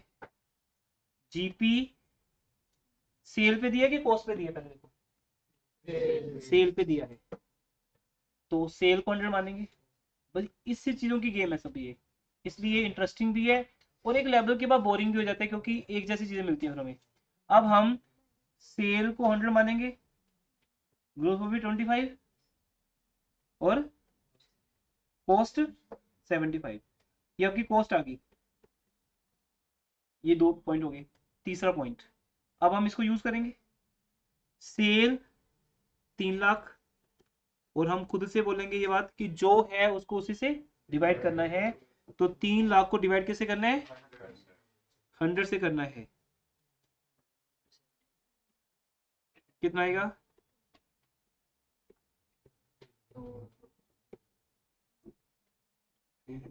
पता नहीं कहाँ कहाँ घूम रहे हैं। कॉस्ट ऑफ गुड्स सोल्ड आ गई। अब ये कॉस्ट ऑफ गुड्स सोल्ड क्यों निकाली ये नहीं समझ आ रहा। इससे हम परचेज निकाल ओपनिंग और क्लोजिंग। ठीक है, थर्ड पॉइंट भी रीजन बता रहे हैं कि जब कॉस्ट ऑफ गुड्स सोल्ड आ जाती है तो कॉस्ट ऑफ गुड्स सोल्ड निकालने का रीजन क्या होता है? Opening plus purchase minus closing. ये हम निकाल चुके हैं। तो समझ पा रहे हो ना, पहले हमें सेल दिया था। सेम सेम सर्कल है बेटा, सारे क्वेश्चन एक ही लेवल पे बने हुए हैं। एक ही दिन में जब करते हैं ना इफेक्ट ज्यादा आता है। ठीक है, अब हमारी ये सैटरडे वाली क्लास स्टार्ट हो चुकी है और हम उतना पढ़ चुके हैं कि हम सैटरडे पे पहुंच गए, ट्यूसडे थर्सडे सैटरडे। लेकिन जितना ब्रेक्स पे पढ़ते उतना कम समझ आता है। सारे एक जैसे क्वेश्चंस हैं और हमें समझ आ रहे हैं कि सब में एक सर्कल है। पहले वो देते हैं सेल, फिर हम पहुंचते हैं सीओजीएस पे, फिर सीओजीएस में से क्या निकालते हैं? परचेज। तो सीओजीएस कितने दिए? 225। ओपनिंग 75। परचेज कैलकुलेट करनी है। क्लोजिंग,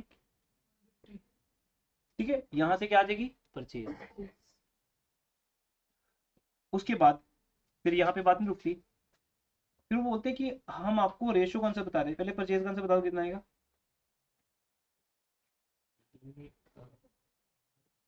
150। परचेज 150 आ गई, नहीं ऐड होगा, सॉरी 3 लाख आएगा, मैंने माइनस कर दिया, फिर जाके प्लस होगा, 3 लाख हो गया। अब यहाँ नहीं रुकती बात, जैसे से एक लाइन आगे बढ़ रही है एक नई चीज आ रही है।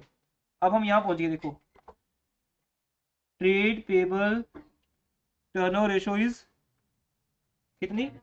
3 टाइम्स। जब हम इसको लिखेंगे तो इसका मतलब अब उसने हमें रेशो का आंसर दे दिया। और आपको समझ आ गया ना, जब रेशो का आंसर देता है तो फिर कोई मिसिंग आइटम पूछता है आपसे। तो रेशो में कोई 2 आइटम्स कौन से थे बताओ? ऊपर क्या होता है? ऊपर क्या होता है? क्रेडिट नेट बेटा, नेट बोलोगे, नेट नेट क्रेडिट परचेज, और नीचे divide by average trade payables. और रेशो कौन सा कितना है? 3 टाइम्स। इन दो में से एक आपको पता है, हमने अभी निकाली है, अभी फ्रेश निकाली गर्मा गर्म। कितनी? 3 लाख को 3 से डिवाइड करेंगे तो 1 लाख आएगा। ये 1 लाख क्या आएगा? क्या मैं सही कर रहा हूँ?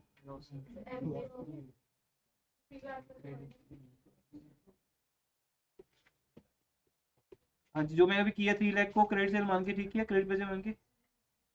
टोटल यस, ये गलती की है मैंने। ये टोटल है, सुनो ध्यान से बेटा।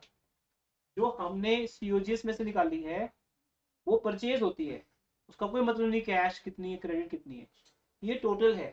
देखिए मैं यहाँ पे फिर रिपीट करूंगा, अगर किसी केस में कैश परचेज गिवन नहीं है तो मैं उसे 0 मान लूंगा। अब इस क्वेश्चन में है कैश परचेज कितनी है? 25%। इसका तो अभी क्वेश्चन पेंडिंग है, तो हम ये टोटली गलत कर रहे हैं इसका। अभी अभी फिर टोटल परचेज में से भी एक तरीका दिया है क्या निकालने का? कैश परचेज या क्रेडिट परचेज। तो क्वेश्चन में लिखा है, देखो चेक करो।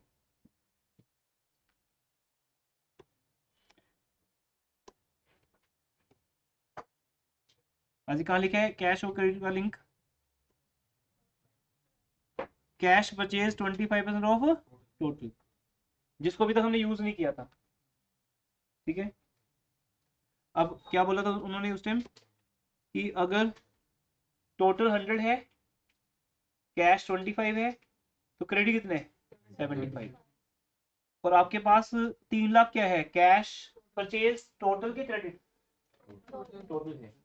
तो कोई ये कॉन्सेप्ट कितना काम आ रहा है, नहीं तो आप एक्स के चक्कर में पड़े रहते, एक्स मानकर फिर आंसर आता। यहाँ पर हम सीधा एक लाइन आंसर निकाल सकते हैं। क्या, अगर टोटल परचेज 3 लाख है और टोटल परचेज किसके बराबर है, 100 के बराबर है। ये ऊपर लिखा हुआ है, यहाँ देखो, कैश परचेज टोटल परचेज का 25% है। तो अगर टोटल परचेज 100 मान ली जाए तो कैश 25 हो जाएगा और क्रेडिट कितना हो जाएगा 75। इसका मीनिंग अब सही चलेगा। 3 लाख अगर टोटल 100 के बराबर है, उसका हम 75 के बराबर निकाल लें, तो 2,25,000 हमारी क्या आ जाएगी, क्या आ जाएगी बोलो, क्रेडिट परचेज। इस क्वेश्चन को रिवाइज करो, और जो जो क्वेश्चन मैंने करवा दी ये नहीं है वो आपका कॉपी पे होंगे, वही तो मेन क्वेश्चन थे, वो सब रिवाइज करना चाहिए आपको। जब आप बाकी होमवर्क करोगे उसमें भी आएंगे सब क्वेश्चन। तो बताओ अभी शुरू में क्या था, हमारे पास क्या था, RFO, वहां से क्या निकाला, COGS, COGS क्या आया, परचेज, और वो टोटल परचेज था, टोटल परचेज क्या आया, क्रेडिट परचेज, वो यूज होगा। तो क्रेडिट परचेज है 225 डिवाइड बाय 3, क्योंकि रेशो आंसर दिया हुआ है 3, तो ये आ गया हमारा एवरेज ट्रेड पेबल्स, कितना आ गया 75,000।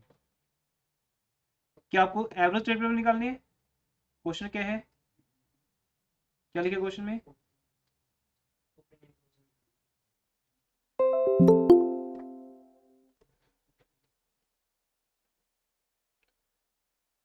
हाँ जी बताइए।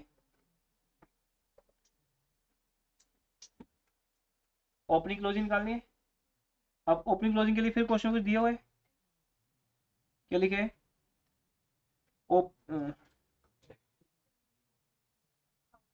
हाँ ये रे क्लोजिंग 75,000 है, नहीं क्लोजिंग 75,000 ज्यादा है किससे, ओपनिंग से, तो ओपनिंग क्या मानेंगे एक्स, यहाँ 100 नहीं मानना, ओपनिंग एक्स है, क्लोजिंग एक्स प्लस ये क्लोजिंग वैल्यू होगी, ये ओपनिंग होगी, दोनों का divide by 2 is equal to 75,000 हो जाएगा। 4 स्टेप्स इसके, इसलिए आप ये देख सकते हैं कि ये question again most important question में आता है, क्योंकि इसमें ज्यादा चीजें कवर होती हैं, मोस्ट इंपोर्टेंट। अभी तक जितना हमने किया सब यूज होगा, कैसे रेशियो यूज होगी, इसमें जीपी रेशियो यूज होगी, सीओजीएस का फॉर्मूला यूज हो गया, ऐसे क्वेश्चन बढ़िया होते हैं।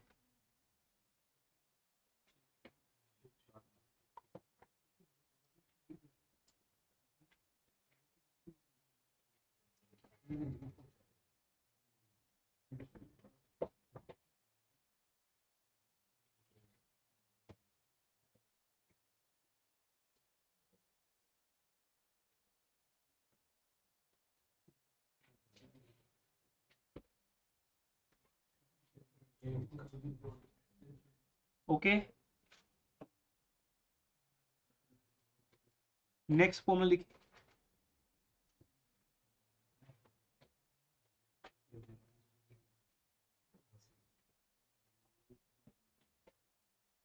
अच्छा लोअर इज बेटर और हायर इज बेटर, ये थोड़ा सा देखते हैं, बुक ओपन करें, पेज नंबर क्या है,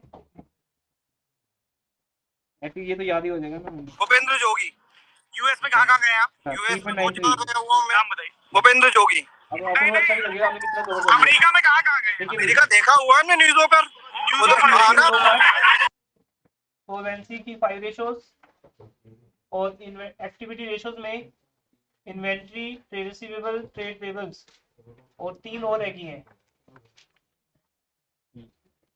वो मत देखो क्या रह गया आगे, सिर्फ जो हो गया उसको देखो। देखिए लोअर और हायर इज बेटर वो पढ़ते हैं सिर्फ, क्योंकि हर रेशो का सिग्निफिकेंस बड़ा इंपॉर्टेंट है। दिस रेशो क्या चेक करता है, major how fast inventory is moving. यही समझा रहा हूँ 2 दिन से आपको, कल और आज की क्लास में। आपका इन्वेंट्री कितना फास्ट मूविंग है। और हायर और बेटर और लोअर, हायर इज बेटर, कि जितना हायर होगा उतना ही आप एफिशिएंट मैनेजमेंट रखते हो, आप अपनी इन्वेंट्री को उतनी जल्दी बेच सकते हो। नेक्स्ट था हमारा आज का trade receivable ratio. This ratio shows efficiency in collection of the amount due from debtors. जो आपको समझाई थी बात बेटा, हमारे डेटर कितनी जल्दी मूव करेंगे वापस हमारी तरफ, उतनी जल्दी वो पैसा लेके आएंगे। हम इसलिए क्रेडिट सेल ज़्यादा चाहते हैं। अगर आज क्रेडिट सेल हो, कल उसका पैसा आ जाए, फिर एक नई सेल हो जाए। तो ये रेशो क्या शो करती है, आपके डेटर से कितना फास्ट आपके पास कैश कलेक्ट होगा। इसलिए मैंने एग्जांपल दी थी, अगर आप बोलते थे मैं आपकी फीस परसों लेके आऊंगा, तो फिर आपकी क्लास कल ही रख लेते हैं, तो आप कल भी मूव करोगे, फिर पैसा कल भी आ जाएगा। कितनी फास्ट आता है। तो ये रेशो हायर बेटर है लोअर बेटर है, हायर बेटर है। थर्ड अभी हमने किया ट्रेड पेबल्स टर्नओवर रेशो। इस रेशो का मीनिंग क्या है, this ratio shows the number of times the creditors are turned over in relation to purchase. Simple है, सबका मीनिंग सेम है। इन्वेंट्री टर्न करती है, डेटा टर्न करते हैं। अब क्या लिखा है, क्या टर्न करती है, क्रेडिटर्स। क्रेडिटर्स टर्न करके किस में कन्वर्ट होते हैं, परचेज में। इसका फॉर्मूला क्या है, परचेज बाय क्रेडिटर्स। आपके क्रेडिटर्स कितना टर्न करते हैं और परचेज में कन्वर्ट होते हैं। हाई टर्न रेशो और shorter period shows the availability of less credit or early payments. तो higher is better और lower is better? इन्होंने इसको क्या लिख दिया कि हाई रेशो का बेटर क्वेश्चन लिखा इन्होंने, कहते हैं हाई रेशो का मीनिंग ये है आप उतनी जल्दी क्रेडिटर्स को पेमेंट कर पाते हो। बड़ी अच्छी बात है, आप जितना जल्दी क्रेडिटर्स को पेमेंट करोगे उतना आपका गुडविल मार्केट में बनता है, राइट। जितनी जल्दी हमारे क्रेडिटर्स परचेज में कन्वर्ट होंगे, तो हर चीज हायर इज बेटर है। टर्नओवर हमेशा बेटर है। जैसे क्रिकेट में क्या होता है, रोटेशन इज बेटर ना, स्ट्राइक रोटेट हो रही है, तो अगर डॉट बॉल्स होंगी तो स्ट्राइक रोटेट ही नहीं होगी। एक ही बैट्समैन खेल रहा है और वो स्कोर भी बना रहा, उसका रिस्पॉन्सिबिलिटी क्या है, वो एक को लेके दूसरे को आगे लेके आए, जो सेट बैट्समैन है उसको ज्यादा मिलनी चाहिए स्ट्राइक। तो वहां पे स्ट्राइक रेट क्यों बोलते ज्यादा है, दो बैट्समैन का आपस में, क्योंकि रोटेशन बहुत ज्यादा है उनकी, रोटेट कर देते हैं आपस में एक दूसरे को। तो इस तरह से परचेज, सेल, डेटर, इन्वेंट्री सबका टर्नओवर ज्यादा होने का एक ही मीनिंग है, आपका बिजनेस एफिशिएंट है, आपके बिजनेस का मैनेजमेंट एफिशिएंट है। ठीक है, क्या अब ज्यादा नहीं रह गया, आगे लिखते हैं वर्किंग कैपिटल। देखिए फॉर्मूला,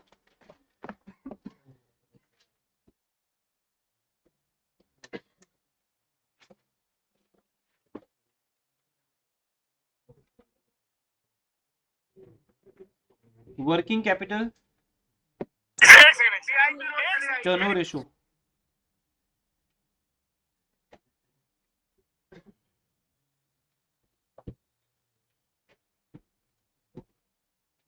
लिख लिया वर्किंग कैपिटल। अब ये कौन बनाएगा फॉर्मूला, टेक्निक वही रहेगी, जो नेम है। अजय नेम ऊपर आएगा नीचे आएगा, नीचे आएगा, नीचे बोलो। हाँ जी, तो वर्किंग कैपिटल तो लिख दिया हमने यहाँ पर, वो तो नीचे आ गई।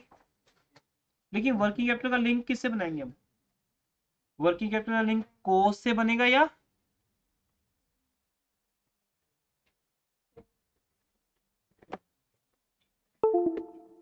यस राजवीर,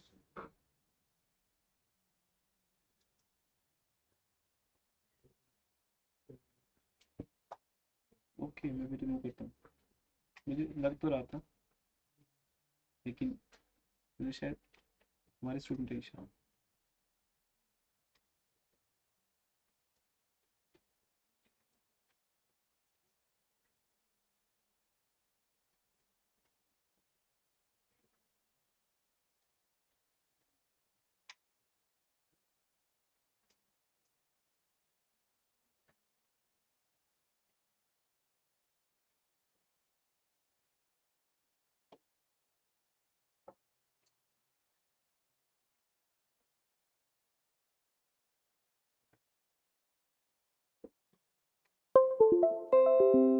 तो देखिए बेटा, अब ये तो समझ आ गया कि वर्किंग कैपिटल नीचे आएगा, बट अब ये कैसे लिंक बनेगा, लिखते समझाओ कि ऊपर रेवेन्यू फ्रॉम ऑपरेशन कैसे आया, ये कैसे आया। देखिए अब इसके लिए ना, देखो इस चैप्टर को हम कैसे कर रहे हैं आपने देख ही लिया, फॉर्मूला हम खुद बना रहे हैं, याद नहीं कर रहे, और आपको कभी भी घर जाके इसको याद नहीं करना पड़ेगा। अगर इसका फॉर्मूला देखें क्या होता है वर्किंग कैपिटल का, क्या होता है बताओ। मींस कितना पैसा हमारा वर्किंग में लगा हुआ है, हमारी कितनी कैपिटल बिजनेस में एम्प्लॉयड है, हमारी खुद की। मैंने इसका मीनिंग क्या बताया था आपको, जब मंडे बैच में से किसी एक स्टूडेंट ने पूछा था कि सर इसका मीनिंग क्या है फॉर्मूले का, तो मैंने बोला था कि बेटा जितना करंट एसेट्स को खरीदने के लिए आपको पैसा चाहिए, जबकि करंट लायबिलिटीज के लिए करंट लायबिलिटीज का पैसा हमारे पास फ्री में आ जाता है, क्योंकि वो पैसा हमें देते हैं, स्टॉक देते हैं या वट एवर देते हैं। तो एक तरह से हमारा खुद का पैसा कितना लगा होता है 70। तो वर्किंग कैपिटल का मीनिंग है आपका खुद का कितना पैसा बिजनेस में लगा हुआ है, कितना लगा हुआ है 70 रुपीज। वो आपने क्यों लगाया, उससे आप क्या जनरेट कर जाते हो, एक ही चीज कर जाते हो, क्या, सेल। हम अपनी वर्किंग कैपिटल को लगाकर क्या कर जाते हैं, सेल। हमारा कभी भी कॉस्ट पर्पस नहीं है, सेल पर्पस है। इसलिए यहां पर हमेशा ऊपर क्या आएगा, रेवेन्यू फ्रॉम ऑपरेशंस। इसका फॉर्मूला बड़ा सिंपल है, revenue from operations by working capital. इसका मीनिंग भी मैं आपको रीड करके दे रहा हूं बुक में से। This ratio shows the number of times working capital has been employed in the process of carrying on the business. Means कितनी बार हम अपनी वर्किंग कैपिटल से सेल में कन्वर्ट कर पाए। तो मान लो मेरी वर्किंग कैपिटल है 1 लाख, मेरी बिजनेस सेल है 10 लाख, इसका मतलब मैं 1 लाख से 10 लाख रुपया बना पाया हूँ। बिजनेस में वर्किंग कैपिटल थोड़ी सी होती है, जो कि बिजनेस की सेल ज्यादा होती है, क्योंकि वो उसी पैसों को घुमाते रहते हैं। कैसे, सामान खरीदा, डेटर्स को बेचा, उससे पैसे आ गए, फिर उस पैसे से फिर सामान खरीद लिया, फिर डेटर को बेच दिया, सेल बार बार हो रही है। वर्किंग कैपिटल वही उतनी सी होती है हमारे पास। वर्किंग कैपिटल, हाँ यू कैन से, जब प्रॉफिट होगा तो वर्किंग कैपिटल बढ़ती रहेगी, क्योंकि हम जब लगा रहे हैं तो खुद से कितने लगा रहे हैं 1 लाख, लेकिन जब हमें प्रॉफिट होगा तो हमारा कैश बढ़ रहा है प्रॉफिट पे, तो working capital day by day बढ़ती रहती है बिजनेस की। बिल्कुल सही बात है, वर्किंग कैपिटल बढ़ती रहेगी। ये एक लिंक बन गया। अब ये रेशो बहुत ईजी है, क्योंकि अगर आपको क्वेश्चन में रेवेन्यू फ्रॉम ऑपरेशन नहीं दिया तो निकालने की टेक्निक आपको आती है। अगर वर्किंग कैपिटल नहीं दी, वो बहुत पीछे छोड़ा है हम, जब वर्किंग कैपिटल नहीं दी होती थी तो हम बैलेंस शीट कॉन्सेप्ट यूज करते थे, जहां से हम क्या निकालते थे, वर्किंग कैपिटल। मैं फिर याद करवा दूं आपको, देखो ये फाइल है एकदम से ओपन हो जाएगी, share holder fund plus non current liability minus non current assets. तो उधर क्या बचा, सिर्फ उधर क्या बचा राइट साइड पे, current assets minus current liabilities. ये कॉन्सेप्ट यूज होगा।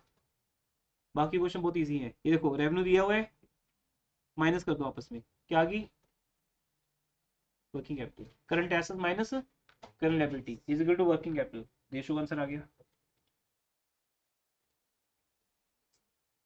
ये भी सेम है, कॉस्ट दी हुई है और क्या दी है, current asset and current liability. अब बताओ इस कॉस्ट ऑफ गुड्स सोल्ड से सेल पे कैसे जाओगे,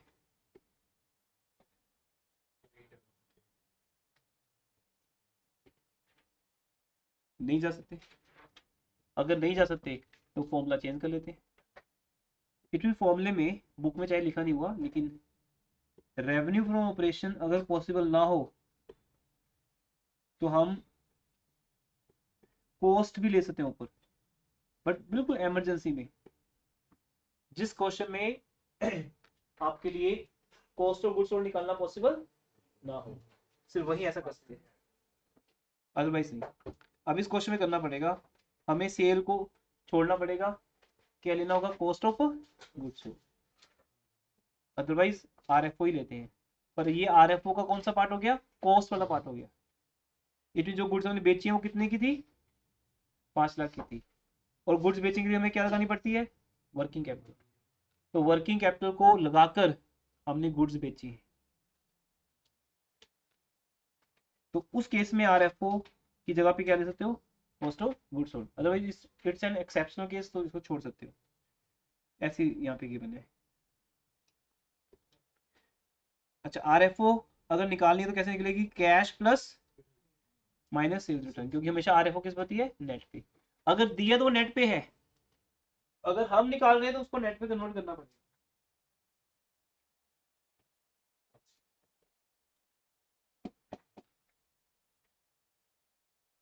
अब देखो ये सारे इंपॉर्टेंट क्वेश्चन जो नीचे दिए हुए हैं, आप 119 क्वेश्चन करके देखिए, स्टार्ट इट।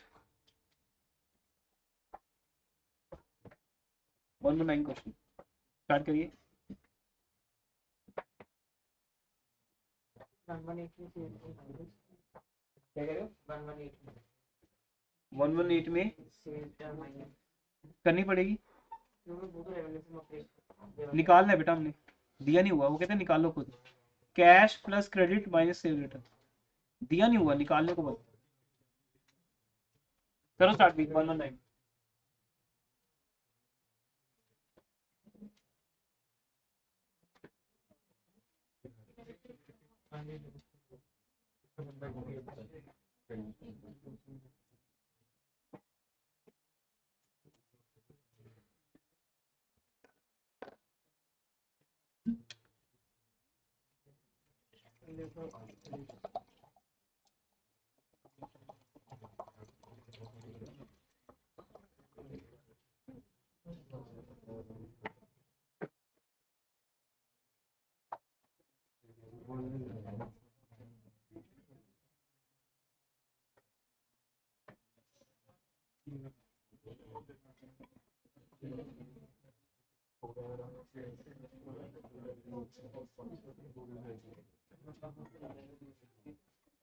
ब्रेक कब होगी?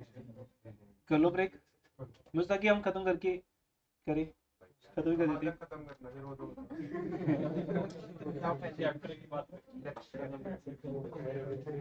यहाँ तक बेटा,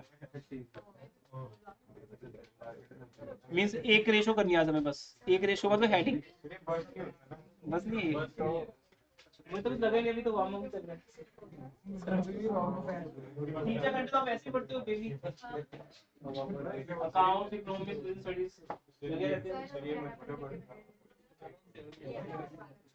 देखो भी, हमें आज टर्नओवर रेशोज खत्म करनी है, 4th रेशो पे अब है, 2 रेशोज हो रहेगी, लेकिन उसमें क्वेश्चन ज्यादा नहीं है, ठीक है, तो हो जाएंगे। ब्रेक चाहिए तो ब्रेक कर देते हैं, ठीक है, ब्रेक है अभी 15 मिनट्स की। ठीक